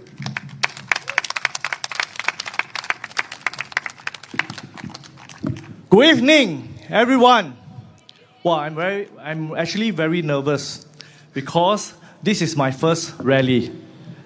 Okay, so let's get together and shout good evening again. Good evening, everyone. That's very good. Okay, this boss, he always like to lao basai one. Every time talk about NS, talk about home, he will always get very emotional. And that is how much he loves this country. How I get to know this PPP is during one night, I can't sleep. So I went through my Facebook and stumbled upon PPP live chat, GMS live chat. So if you observe his live chat, you'll realize that he actually is very naggy. He's like a lecturer. He lectures a lot of data. But if you quiet down your minds and go through, you'll realize that he has a very strong political acumen. For example, one of the live chat, he said that PAP is bullshitting. They are using the medium income of the country to tell Singaporean that your HDB is affordable. Why is it bullshitting? Because only the young people buy the BTO. You should not use the national medium income. That is why I say this guy is very sharp. If we can put him into the parliament, he will ask very sharp questions in front of our minister. There's no more bullshitting. It will be better than a lot of big brands, opposition right now. Over here, we don't 好笑. You understand? 好笑 means we bullshitting, boost. 愛怕就怕，賣怕愛講，無止怕咪講，這陣無人怕，無人怕啊，但是無人怕啊。So I'm equally disappointed lah. But before I start the things I want to say, let me introduce myself. My name is Derek Sim. I'm 44 years old, going 45. So I started working at the age of 16 years old, almost like Zheng Dao. After Sec 4, I worked as a cashier in supermarket. Then I worked as a pump attendant as well as a janitor in a pump station. I financed my poly education. During my poly education, I worked as a waiter and as a tutor until I graduated from Singapore Polytechnic. I have a diploma in chemical process technology. I signed on for Singapore Police Force and all my police colleagues, I saw some of them, ex-colleagues. So I was in the police force for 8 years, 4 years in community policing, which is the uniform officer sitting in the police post. Right now, there's lesser police posts compared to my times. And then I was posted to become an IO. IO stands for Investigation Officer. I was in the scene of crime unit. Some of you older folks might see me on the newspaper or on the crime watch. So after that, I was posted to traffic police in the serious violation investigation officer. So a lot of people ask me why I come in. Okay, then now I'm a financial advisor. I'm a practicing advisor and an associate director in a financial advisory firm for the past 15 years. So a lot of people ask me, why did I come into politics and why choose such a small party? Just now I mentioned, it's not about the party branding, but what is the core values and what is the topic we're going to say out. Today, I'm going to just now a lot of speakers have said many topics. I'm going to add on more. First, I'm going to add on something very severe, which is the vaccine. Earlier, Goh Meng Seng has talked about the Vaccine Mandatory Act. It's under the Infectious Disease Act, Section 47 and Section 65. So just remember, 4765. Can buy 4D lah. 4765. 头奖4765. Okay, but you all go and check it out. Not only that, because over here we cannot 好笑, we cannot puff ma. It's really, really very serious. In the next pandemic, if you do not jab, they will jail you. Remember in 2020 during the general election, it was swiftly caught. If you have known that PAP government will push the no jab, no job, will you elect them? No. And this time round, why am I stepping up? I can chill at home. But because of this thing, no other opposition parties is willing to speak up. To be honest, I have held many press conferences previously, 3 times. All my message has been blacked out by the media. So today is a live one, they cannot black out. Yeah. And yesterday, for the first time, my message on the vaccine mandate was announced on in the nomination center. So at least for the first time, because it's live, get out. The other thing more severe that Meng Seng didn't talk about is during 2023, not only did the Parliament amended the Infectious Disease Act, they also amended the Corona Act.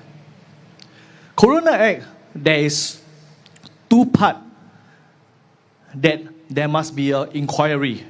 So one of the death is death due to medical intervention.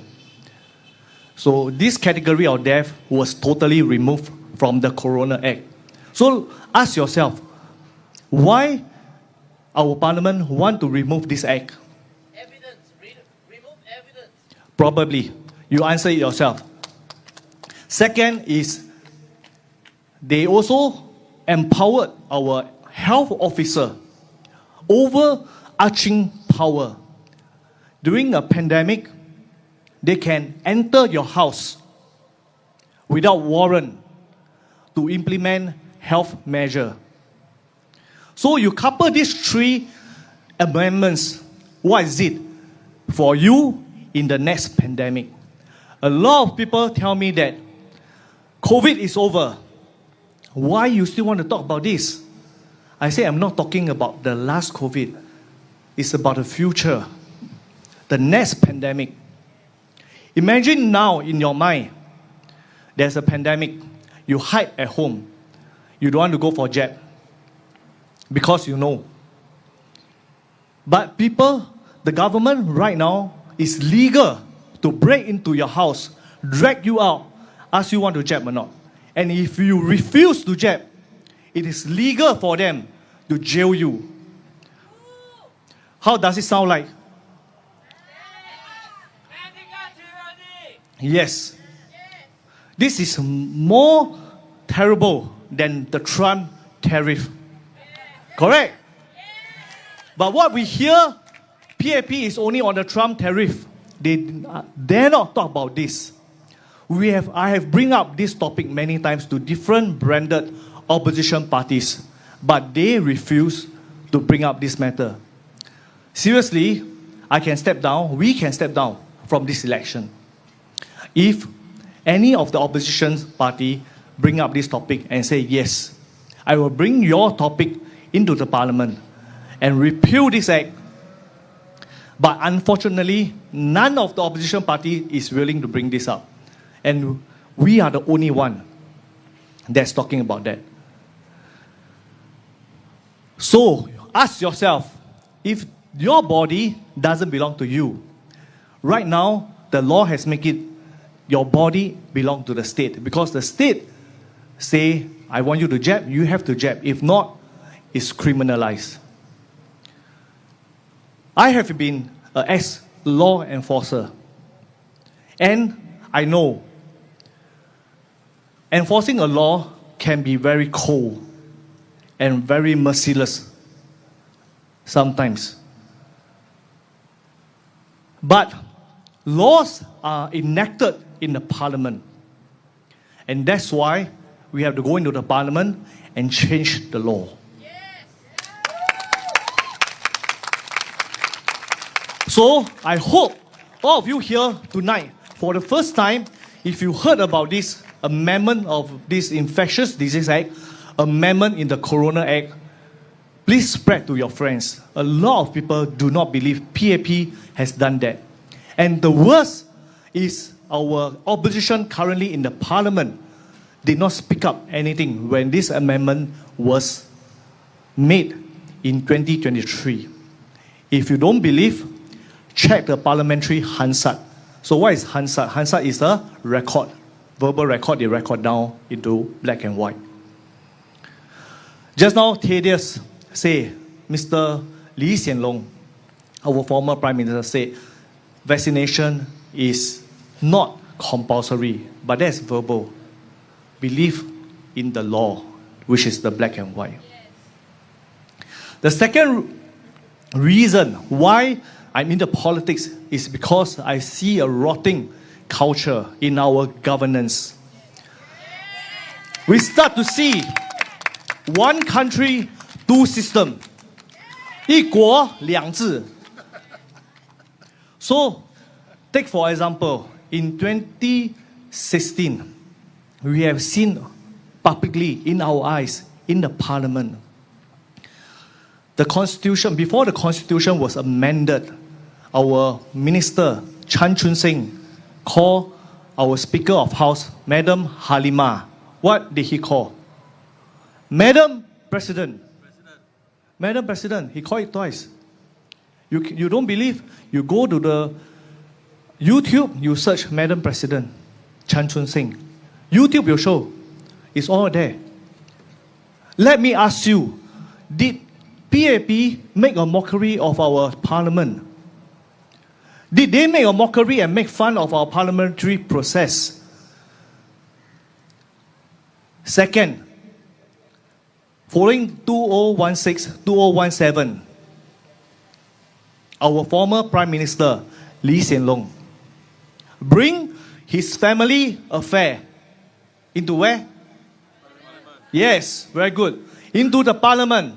Let me ask you, is this abuse of parliamentary process? Yes. Is it allowed? No. Why didn't any PAP MPs stood up and say, hey boss, wrong lah. Cannot like that long. 这个是国会，不是家庭法庭. You have family issue, bring to the family court. You are abusing the parliamentary process. For those PAP supporters here, I urge you to look again. PAP has abused your trust and abused the parliamentary system for their own. 一手遮天，一党独大，对我们是没有好处的。And most recently, 2020, during COVID, Vivian Balakrishnan confirm, double confirm, say the Trace Together token is only to be used for tracing of our movement. But what did we see? An opposition party members actually asked, is this correct? Are you correct? And he has to apologize that the Trace Together data can be used for criminal investigation. But the deeper question we should ask is our Minister of Home Affairs, Shanmugam, in the parliament when he double confirmed? He is. Why didn't he correct Vivian Balakrishnan? This is, to me as a citizen, I feel that this is lying to the members of public. And in most recent years, anyone remember the Keppel corruption case? As an ex police officer and a SIO, I cannot believe is a stern warning. 55 million of amount. The case has been tried in US. They have plead guilty, PG. And back home in Singapore, there's no investigation. Who approved the 55 million USD? It's not $55 or $5.50. All this payment has been paid over several years across different people. It cannot be a stern warning. Something is wrong with our system. When you see something is wrong, when you sense something is wrong, you have to stand up. I'm in politics not about winning or losing. Last night, after I appear on TV, a lot of my friends say, 包输啊你 deposit 一定输到脱裤。工人党进来，品牌这么大，讲打。But I say, I'm not here for the winning or losing. I do not have political aspiration. I'm here to bring the truth. I serve with only one heart and to bring this vaccine issue to all of you so that you all know what you are voting for. Don't let WP and the brand affect your decision. Ask yourself why WP did not object to this amendment of Infectious Disease Act. Ask yourself, do you agree to being pulled out from your house, to force jab, or thrown behind bar? I know Zheng Dao during the COVID period. He was an NS police officer also. He refused to take the jab. He was threatened to be thrown behind bar under DB. DB stands for Detention Barrack. It is very real in our life. During that period of time, he was quite panicked and frightened. But eventually, I told him the law doesn't have this thing. But eventually, they did not throw him into DB. But they post him to other work, administrative work to do. But this time round, they have changed the law. And it's totally legal to do that. I won't say so much. I will pass my time to my next speaker. I hope all of you listen to our policy manifesto and vote for us. PPP. Majulah Singapore.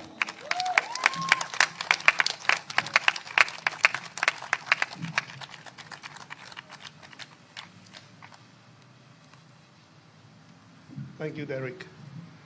He's very passionate in the rule of law.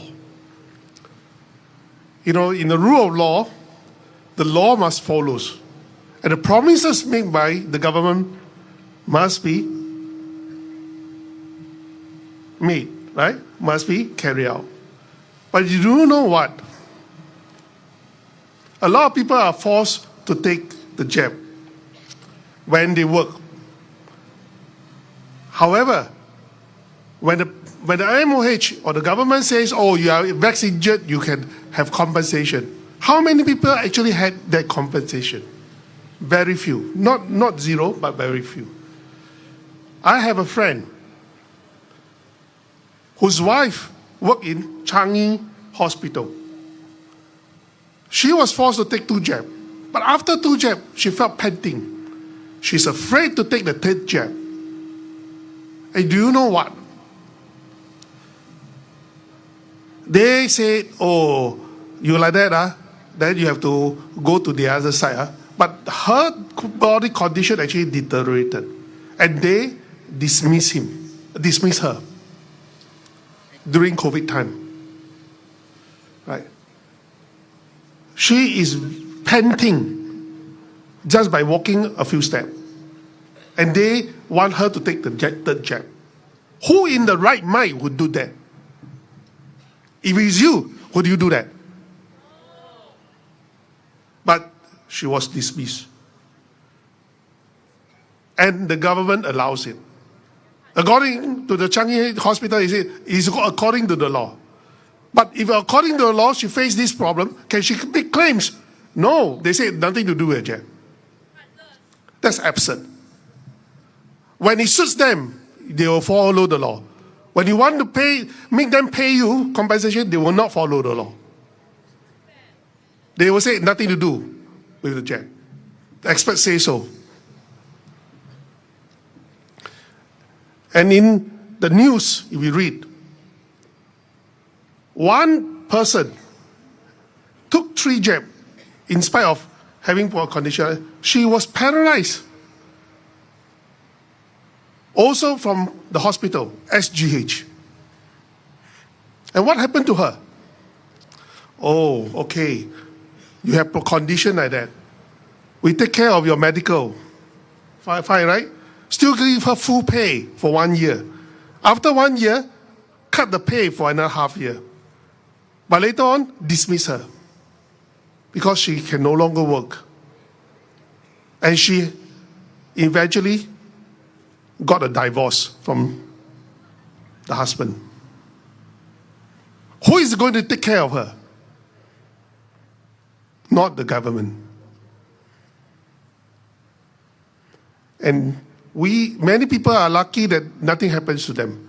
But there are also people who are not so lucky. Leave no man behind is the slogan that I first used in politics. I'm the first one. Lim Pei is the first one. Right? They say this in 2006. Leave no man behind. Because I believe as an officer, which is trained, we are trained to leave no man behind. But talk only. How many people, Lawrence Wong, have you left behind? Throw them under the bus. Right? Talking about leave no man behind. Right? The next speaker is actually our lady speaker, as well as Malay candidate for Tampines. I told her she got a very important task. Why? The 2 main parties are led by 2 MPs, not MP, 1 minister and 1 MP who are Malay. Because in Tampines, there are 23% of Malay votes. Right? But I told her, don't be fearful because they are MPs or ministers. Because you have a golden heart.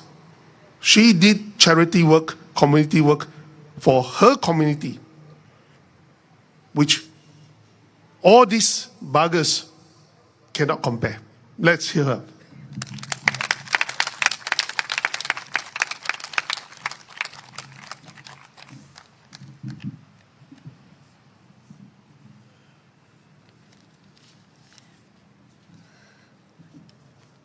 Good evening, everyone.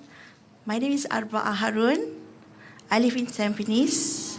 I have 5 children. All are boys. The first one is in NUSC. The first one is in NTU.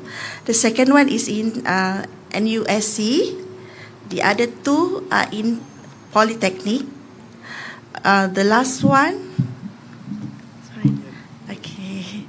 the last one is in lower secondary. Okay.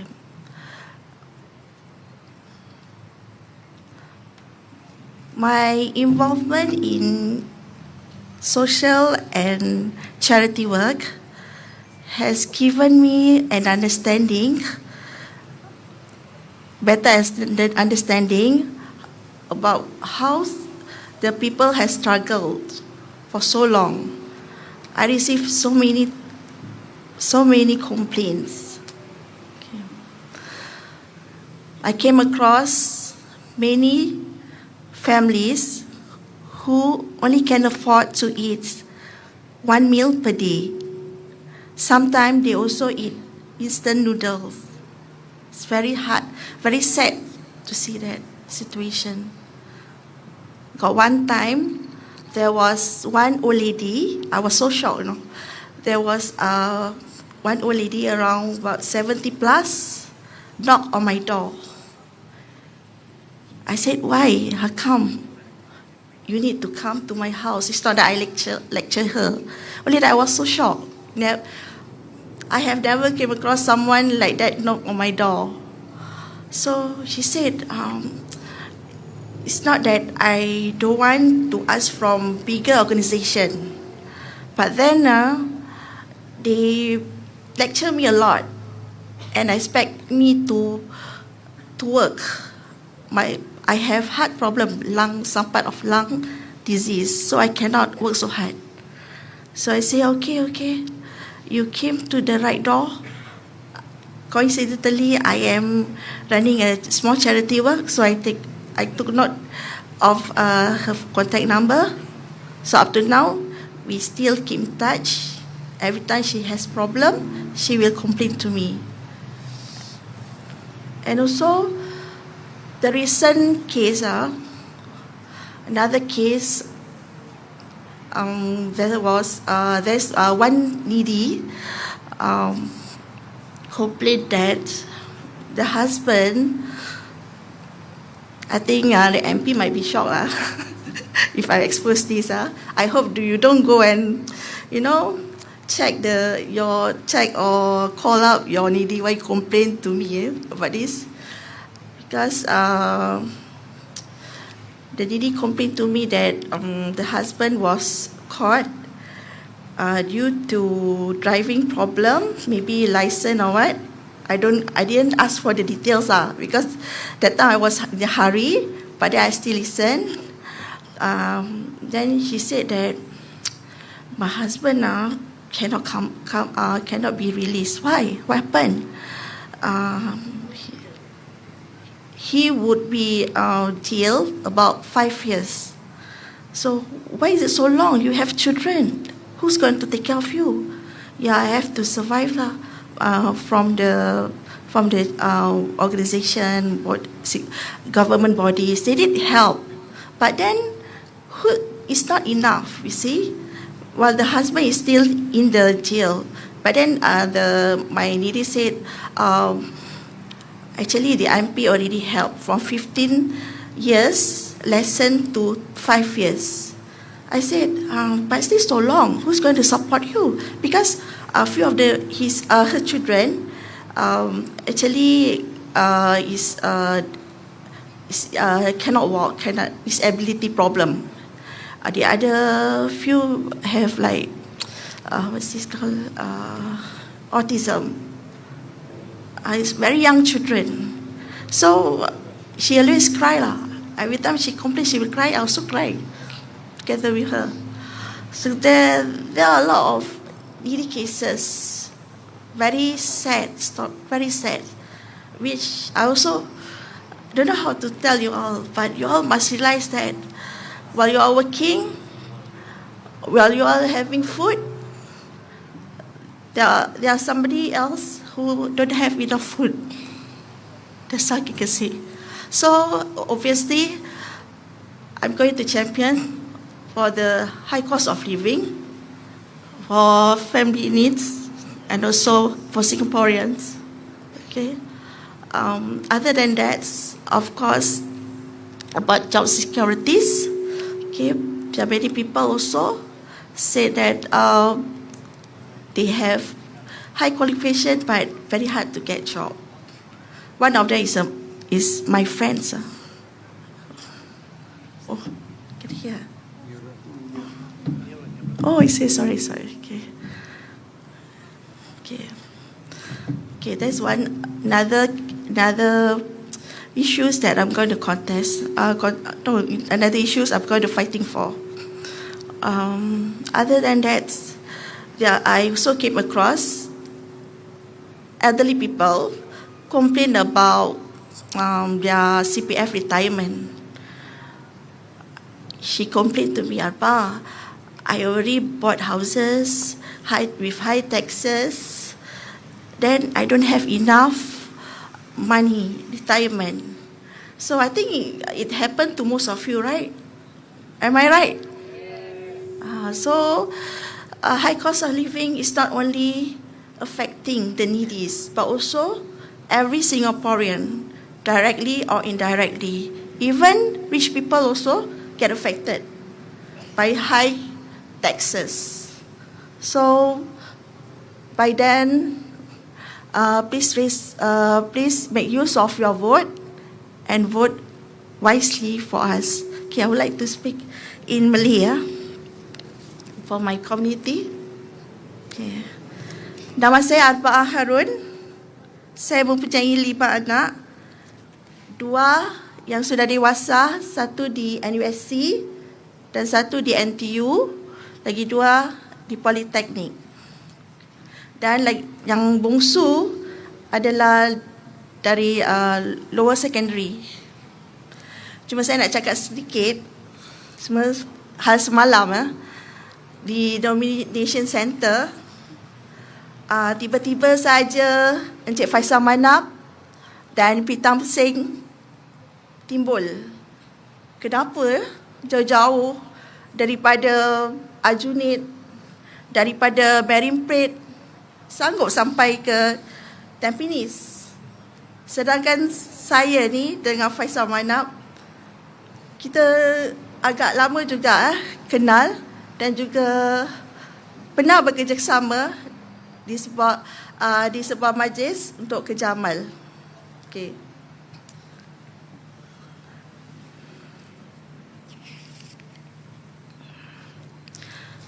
Seterusnya, dalam khidmat kepada masyarakat, saya telah menubuhkan Sahabat Sedunia, Friends Worldwide.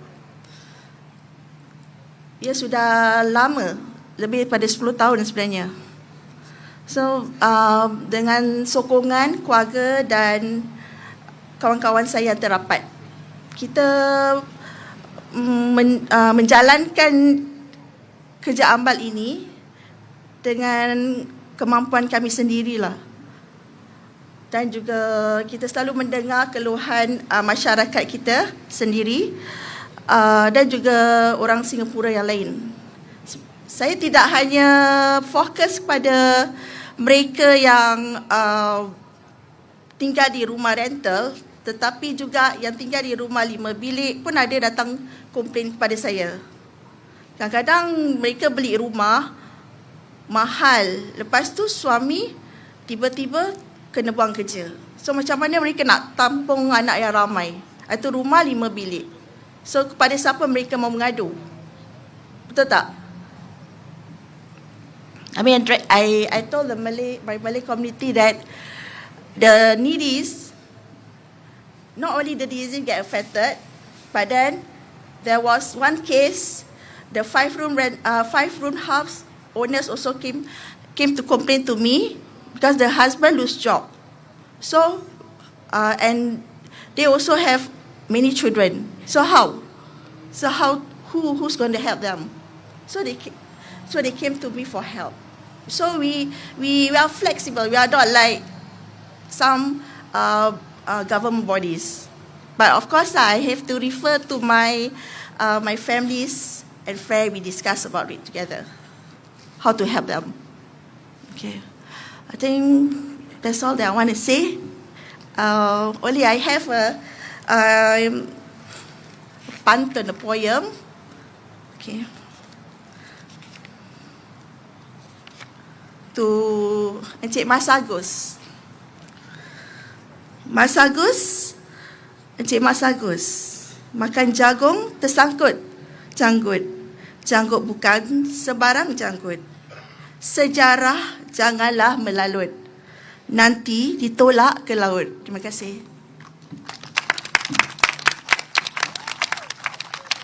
You know, it's an irony.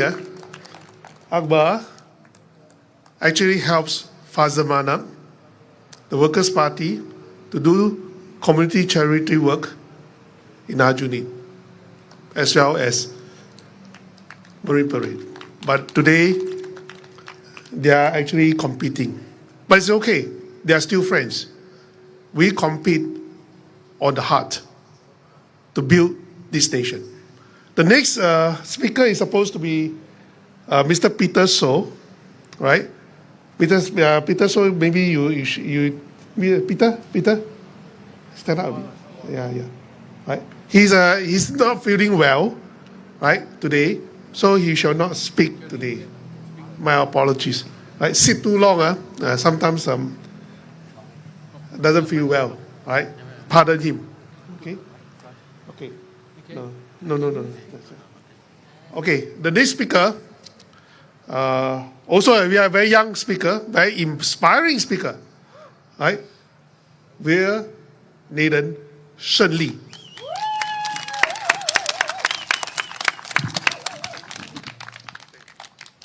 Can you guys hear me? All right, excellent. I just want to start by saying thank you so much for coming down tonight.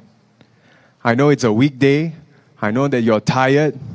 I know that you still got work tomorrow, but you're here. And I'm truly grateful. Truly, thank you so much for coming.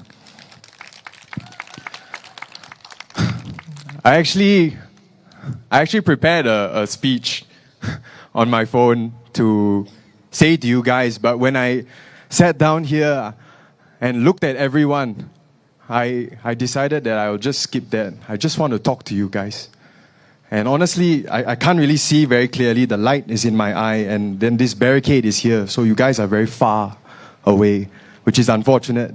But before I came up here, I managed to speak to a few of you. I think there's a Auntie Jolene somewhere, and then my friend Yi Heng is here, and you know, some of you I know that you came to support us. And I know why you came. Because I think in your heart you know that the People's Power Party is not about fame, it's not about politics, it's not about all these games. It's about truth.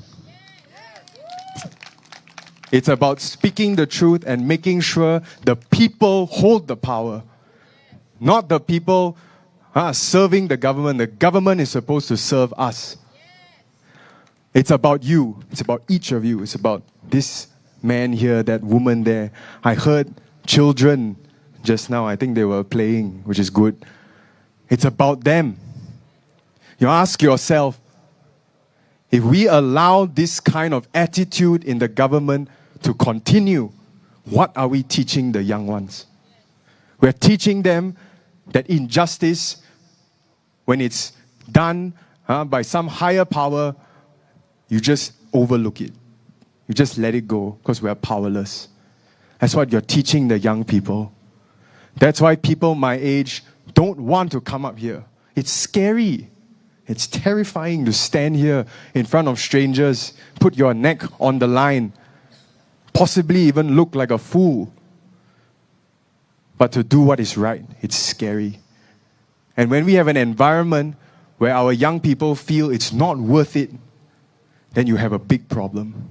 A bigger problem than economic turmoil, bigger problem than any external threat. It becomes a problem where Singaporeans don't feel like this place belongs to them anymore. And that's unacceptable. I made this mistake. I'll admit it honestly. I'm someone who thought this way. That, you know what, it's okay, never mind. Someone else will take over. Someone else will do a better job. Someone more qualified than me. After all, who am I? I'm just a normal guy. I'm just a homeschool kid who loves nature, who loves people. That's all. But I'm not going to give myself this excuse any longer. And I hope, I pray that other people, young people like me, my age, I think there are a few of them here now, that you don't give up hope. Don't tell yourself, don't believe this lie that you can't change anything, because that's not true.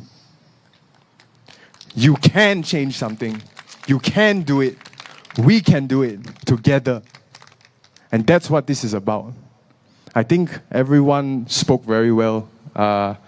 I'm a bit biased. Zheng Tao is my personal friend, so I'm really inspired by him.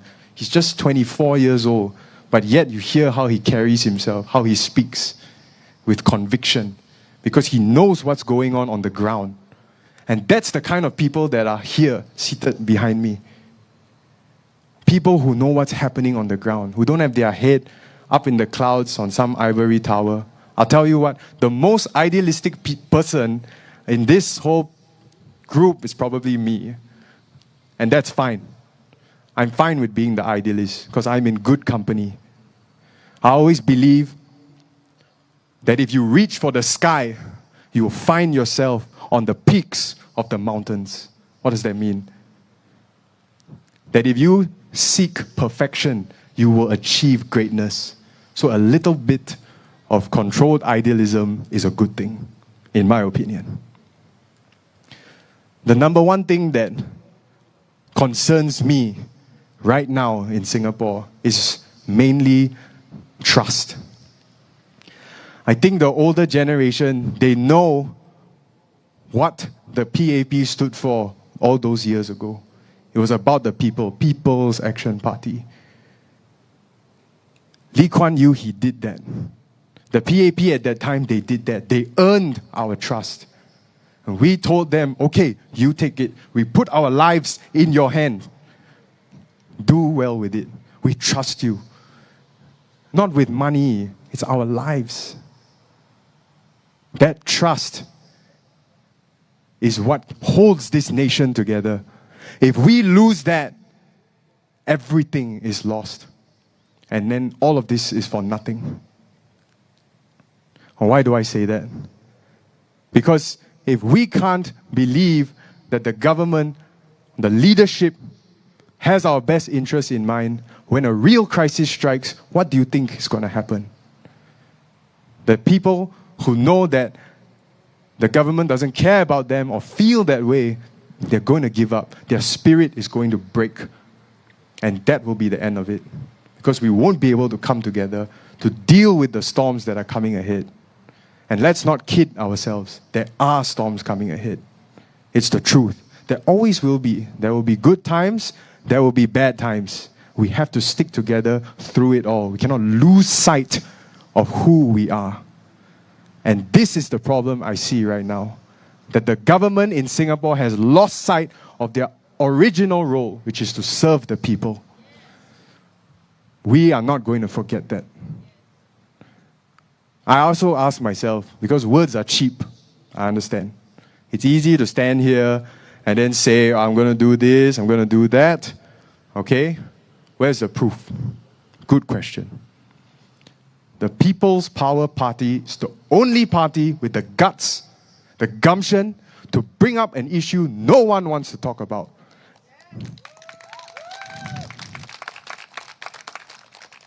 That's the issue of the vaccine.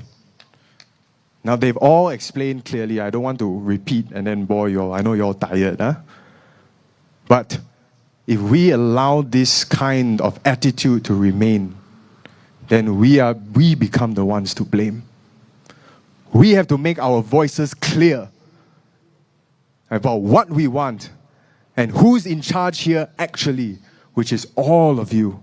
Not even me. I'm just here to share my heart, to take whatever concerns to the top of the leadership. That's all. But you guys are in charge. I've come, if anything, is to serve all of you. That's what we all are here for. We're here to serve. That's all. It's not about winning games and popularity contests, looking special. No. It's about the people. The government might be the brains, but the citizens are the spine of the nation. They are the muscles, the sinew, the bones. So what? You have a bright, intelligent, you're so smart. Without the people, the government is nothing. It's about us. So don't forget that. Don't forget what is owed to you and ask for it. Demand for it because you have that right. Right here already, we have so many votes, so many opinions, so much force to make a change for the good, not just of ourselves, for our children. They don't know anything. They are just children. We have to stand up for them. We have to make sure the brighter future for the next generation exists. We, the current generation. And we don't do that by rolling over and dying. We do that by making a stand. That's why I say that this is our assurance. The People's Power Party's assurance is this, that we are willing and we are demonstrating it here that we are willing to talk about issues no one else is willing to. We're willing to put our necks on the line. Yeah, people said, like Derek said just now, maybe we'll lose our deposit. Okay. But it was because we are fighting for truth. Because we are fighting for what's right. And that's worth the sacrifice. That's our assurance. That it doesn't matter how bad it looks, we will bring the truth into the parliament. This is our assurance to you. I think that it's quite obvious, based on this, who I would trust, who I would put my life in their hands. Okay? And it's not a government that is comfortable stealing my rights, calling it privileges. It's not a government that is comfortable with forcing a gun to my head and then telling me it's for national security. No. And it's also I have no confidence in the people who claim to be opposition parties who kept silent on this. Again, if someone else would bring this up, you know it already. We don't need to be here and fight so hard. All of us here are not millionaire CEOs. Okay? We need to work so that we can eat tomorrow. We're just normal people. It's not like we got so much free time, then we come here and then, wayang, and then try to put on a show. It's not the case. We're here because we feel that our lives are at stake. And the people behind me can't sleep at night knowing that we could have done something, but we didn't. So we're not going to let it go.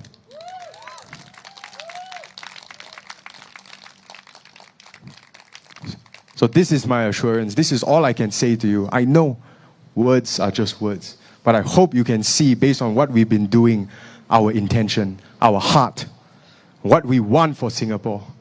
Our vision for Singapore is a place where we are one united people. We are free to be Singaporeans, and that we can call this place home. Not try to go somewhere else, to find retirement somewhere else. This is our home. This is the ground. This is where we should make our last stand. If anything happens, it's going to be us dealing with it. Not the people who came here to work, and that's fine. They want to come here and work. It's a testament to what we built. But when crisis hits, it's us together. We are going to have to face it head on. We are going to have to make the decisions. We're going to have to make the sacrifices that will move us forward, that will safeguard our children and our families and our livelihood.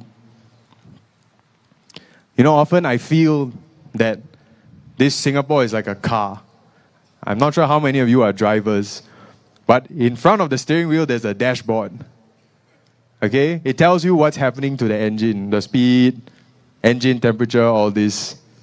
Sometimes when something goes wrong, the light will come out. One light will come out. Oh, engine light. That means something is wrong. How do you fix the engine? If you ask the current government, they fix the engine by turning off the light. That means, I can't see the problem. So I guess we did it, guys. Yay, victory. That's unbelievable. If the government can't see what's happening to us, we are the engine. We're the ones moving things. If they don't know what's happening to us, how are they going to lead?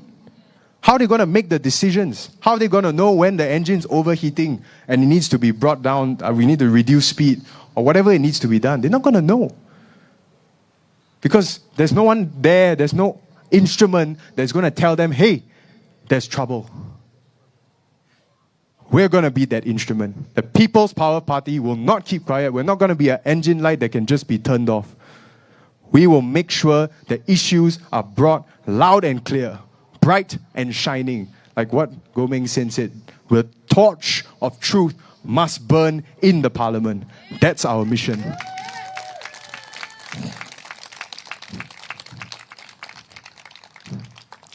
I don't want to take up too much more time. Again, thank you so much, all of you, for coming here. To whoever's watching on TV, on your phone, wherever, remember that it's more than about politics. It's about our home. It's about building something here that we can be proud of, that we can take ownership of. This is ours. We made it. We'll live here. We'll die here. And no one can take that from us. Don't forget, when you vote, when you make the decision, who are you choosing? What values are you choosing? What are you choosing to pass on to the next generation? It's up to you. Honestly, 5 years is a long time. Really, a lot can happen in 5 years. So be careful. Choose wisely based on your values, your beliefs. What you know in your heart is right, choose that. Thank you so much. ผมพี่ๆ The last is actually our 34 years old, Samuel Lee, but he will not speak today. He will leave his speech for the Amokyo rallies. All right? Yeah. Give him a break, huh? He have a lot of meme on the internet already, right? But before I close this, I believe all of you have attended a lot of rallies. This is very different. This rally is very different because there's nobody shouting slogan. Have lah, PPP only lah. This rally is not shouting cost of living. We want GST. Don't want. We want why this is no. This is the only party will talk about vision, core values, and our mission. Because we are adamant on policies. And right now, I'm going to put a challenge. As I put a challenge to every contestant against me in the past, like Ma Bao Tan. Since we have four parties contesting here, it is only right for all voters in Tampines to know what we stand for. I'm going to throw this challenge. I will pay for this. I will invite all the leaders of the other three parties, right? Mr. Masagos, Mr. Fazamanan, and Mr. Reno Fong, to sit in the round table and we will debate about our policies. And this, I will promise you, I will do best. Because I do not need civil servants to write my script for me, right? To do analysis of policies for me. I've been studying policies for not 25 years, more than that. It's 35 years, ever since I am an econ student. Right? I have the confidence to do that. And this is my challenge to the other three parties. Never mind about your branding. Put it aside. Because people are not choosing your party. People are choosing you. If you want to choose a party, then I have a lot of things to say of your party. Right? A lot of things to say about our party, but no. We have a fair contest. Let's compare our manifesto. And the last policy ideas that comes with our manifesto is something that you will never hear from the other parties. You know, PAP government have just increased the Medishield premium all across ages. And who are the one who suffered most? You guess? Yes, the senior, the retiree. How much? By 35% in the next 3 years. Imagine the retirees are no longer working and you want to increase their premium by 35%? Well, they will say, oh, by the insurance or actuarial, I also do financial economics. I know what they are saying. Oh, the older you get, the risk of going to hospital higher, so we need more premium. But that is mathematics. That is not policies. How do we mitigate this? I can actually reduce the Medisave premium, Medishield premium for them. And they will ask me, where does the money come from? You guess, where does the money come from? No. We have about 1.5 million people, foreigners working in Singapore, right? But do they pay Medishield? Have any one of you ever think of that? They are the young workers, healthy workers. Before they come, they have a medical checkup. We make them pay the medishield to increase our risk pooling. And when we do not want to give citizenship so easy, because once you give citizenship so easy, the medishield would have to take care of them for life. We are against that, unless he's a spouse of a Singaporean, right? And when we do that, when they retire from their job in Singapore, the balik kampung, their country will take care of them. Whatever we earn from their premium belongs to us. And we use this to reduce the medishield premium for our retirees, especially. Is that a good idea? Who can think of such ideas? None. Ever since medishield was implemented. Why didn't they want to do that? I will tell you why they didn't want to do that. Because instead of making these foreign laborers to pay medishield, they pay workers' levy. It goes into the government coffers, not to serve our Singaporeans, not to serve our retirees. And that is the heartless government that we have. This is a reality of a fiscal policies that can be made, that we can take to serve Singapore. We always complain, we have an aging population. Who is going to take care of our elderly, right? So they want more people to come in to work. But when they come in to work, they didn't help our elderly, do they? This is the only mechanism that we can make them pay the medishield and serve the aging population. And it is only sound to do that. This is nothing great, nothing special. Taiwan have done that. Because if you work in Taiwan, you will have to pay the universal medical insurance. That is how it works. Our scholars cannot be so stupid, right? They did not want to implement it. I'm not the brightest. They are the brightest. Why aren't they doing it? This is one of the policy I want to bring into Parliament and say, hey, why did they want you to do it? You only want to collect workers' levy? That is not right. So I say, this is a very special, you will never see this in other rallies. They will rah, rah, rah, rah, because rally is rah, rah. Right? We talk about policies, serious policies that will affect from the old, the middle age, and the young ones. I have not finished my manifesto. I may basically rehearse all my manifesto off the cuff because I wrote that manifesto and discussed with my team. It is a very simple manifesto. You can buy it for $10 only. And if you really believe that we will lose our deposit, I tell you, we will not lose it. We may even win this election. And I'm not Hao Xiao, I'm not boasting. If and only if all the Vax injured, all the Vax skeptic, all the pro-safe Vax people in Tampines unite in voting for the truth of the torch. And do you know why it is a torch for my party? When I set up this party, when I was young, my primary school is Ealing North, Bo Liao, but the logo is actually a torch.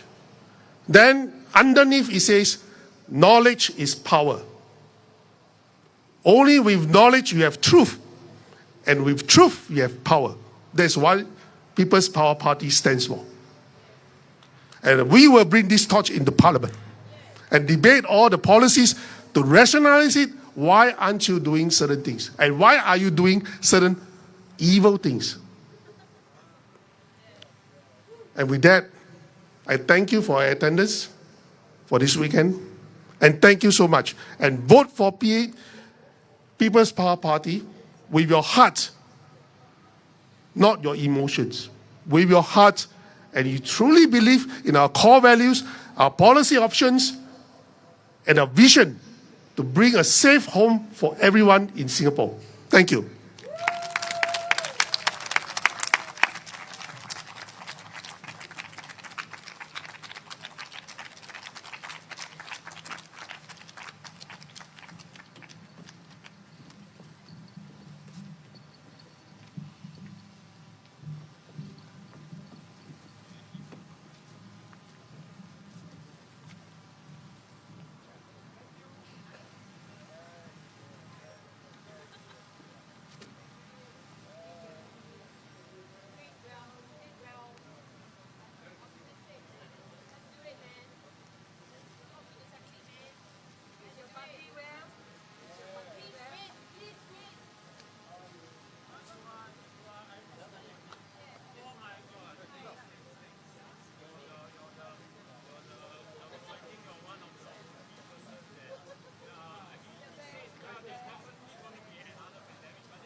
Trump is around, I would think they will dare to launch it. I don't think.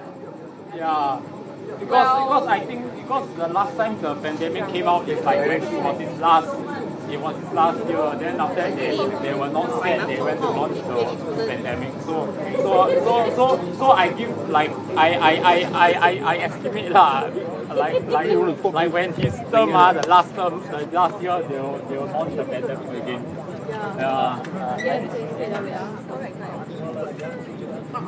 Thank you.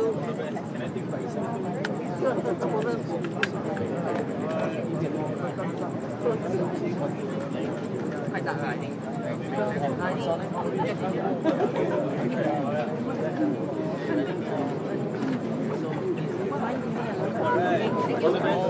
you very much. I haven't get the actual details yet, but once it's up, right, we will share it on the Facebook, the People's Power Party Facebook page. You are Tampines voter or Ang Mo Kio voter? Yes, okay. We need to consolidate. To us, the only People's Power Party will be the most effective alternative party.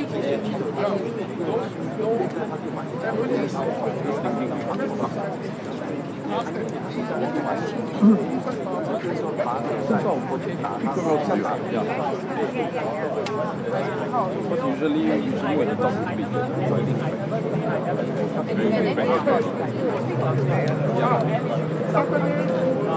No, I don't live here. I live in Ang Mo Kio. That's why I go to all your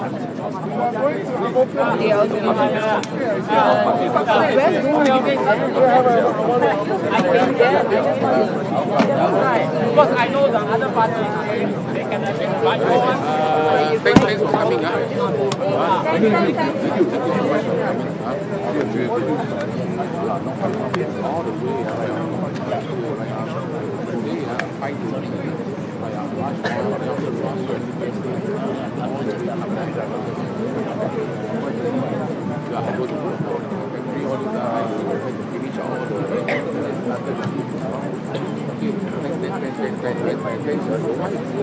Yeah. Thanks so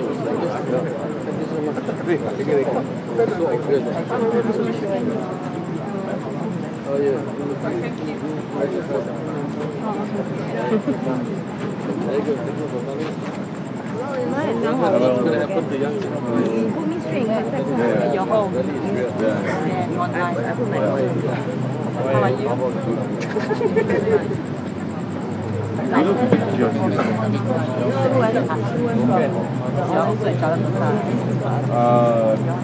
Tanjung Pagar. You're under Tanjung Pagar, not under Jalan Besar. Jalan Besar is next block. Really? Next block. I just want to say Hobby of travel. You go.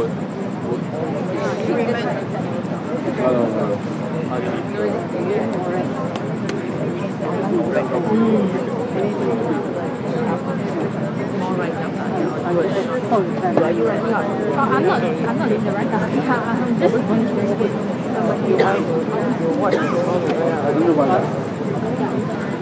温的，我比较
What do you do for the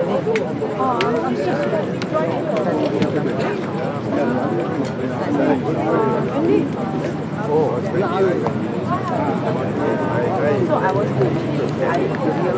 Yes, yeah. Oh, you're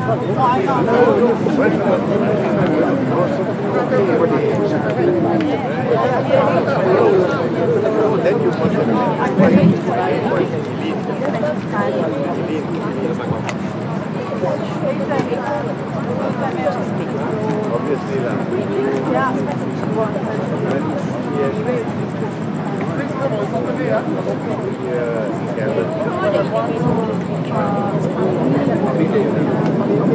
Wendy.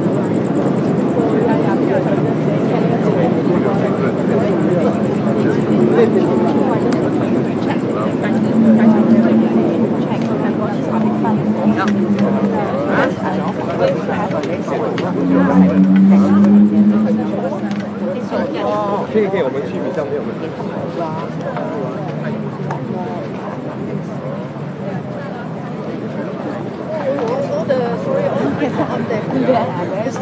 Sorry, which station is this?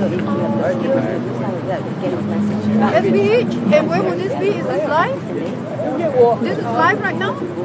Oh, okay. And where can it see on SBH website? ST Live. Okay, great. There's a thing that comes to my mind. There is a network we've been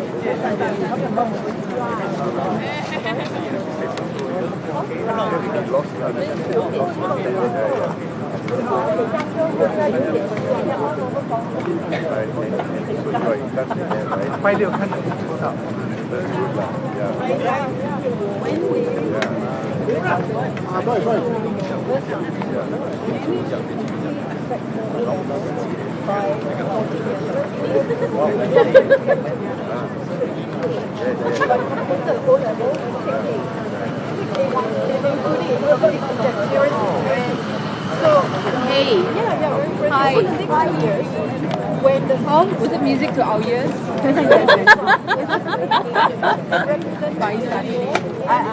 I want.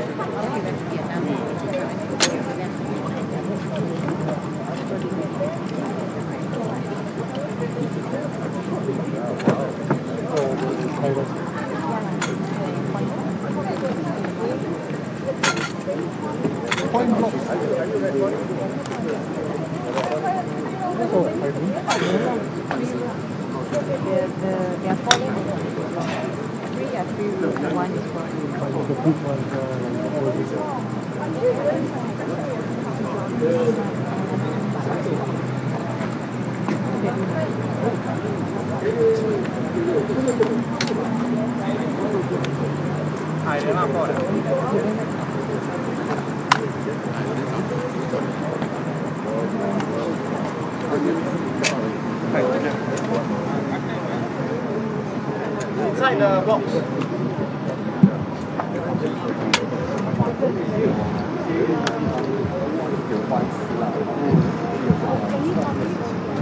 知道。有什么问题？没有，我们只是好奇的说，当然是不影响因为他不是被判1年，所以然后对呀，会觉得如果好像会不会左右一些选情啊，还是怎样？我不觉得，因为呢，他没有认罪，他觉得他没有犯错，虽然是被判，因为这个只是一个我觉得经过他的解释呢，这个是一个可能以误会引起的东西，很不幸就是被判。所以我不觉得这个是一个重要。如果这样的话，yellow ribbon就不用，对的。其实如果要讲的话，我还可以把它讲成yellow ribbon的东西，很简单。所以你是多久以前知道的？我是早就知道的。哦，你认识他的时候就？是啊。还有他发生的时候，其实你就知道。对啊。我觉得每个人都有权利，这是第一。你的权利是指哪一方面？参选的权利。参选的权利，对吧？每一个。只要他没有超过那1年的那个。不是。呀，当然。有一些罪行我是不会容许的，什么 CBT， 就是跟你本身的这个人格有问题的罪行，我是不会接受的。你去骗人的钱，我是不会接受。但是这种是交通意外的事情，有时候大不了。有没有撞过车？对。我也是撞过车，是吧？只不过是看严重不严重来吗？所以这个不是 CBD 的问题，主要是那个个人的个人很不幸的一个遭遇。可是今天没有，他没有特别发言，是有什么的？没有啊，因为他有点累，因为大家都很累所以就留到时候，对吧？我们是很平心而论，他又不是搞破坏，他是欺骗的那个，而且要讲他又不是撒谎那个是引来不包嘛，那个政党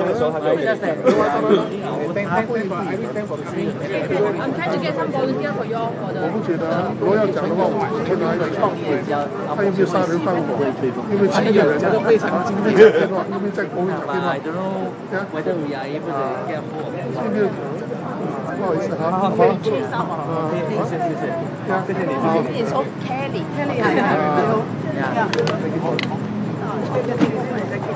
Sorry, Mr. Mao, thanks for looking at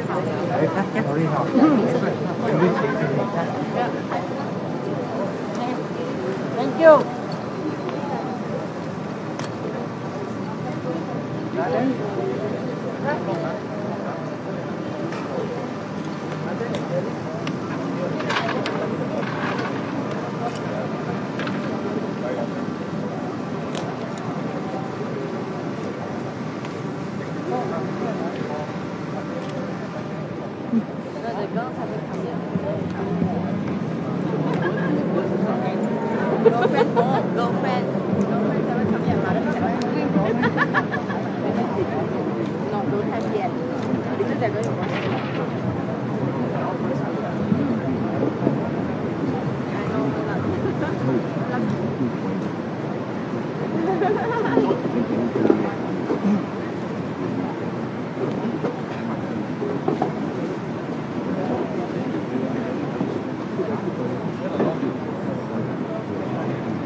站。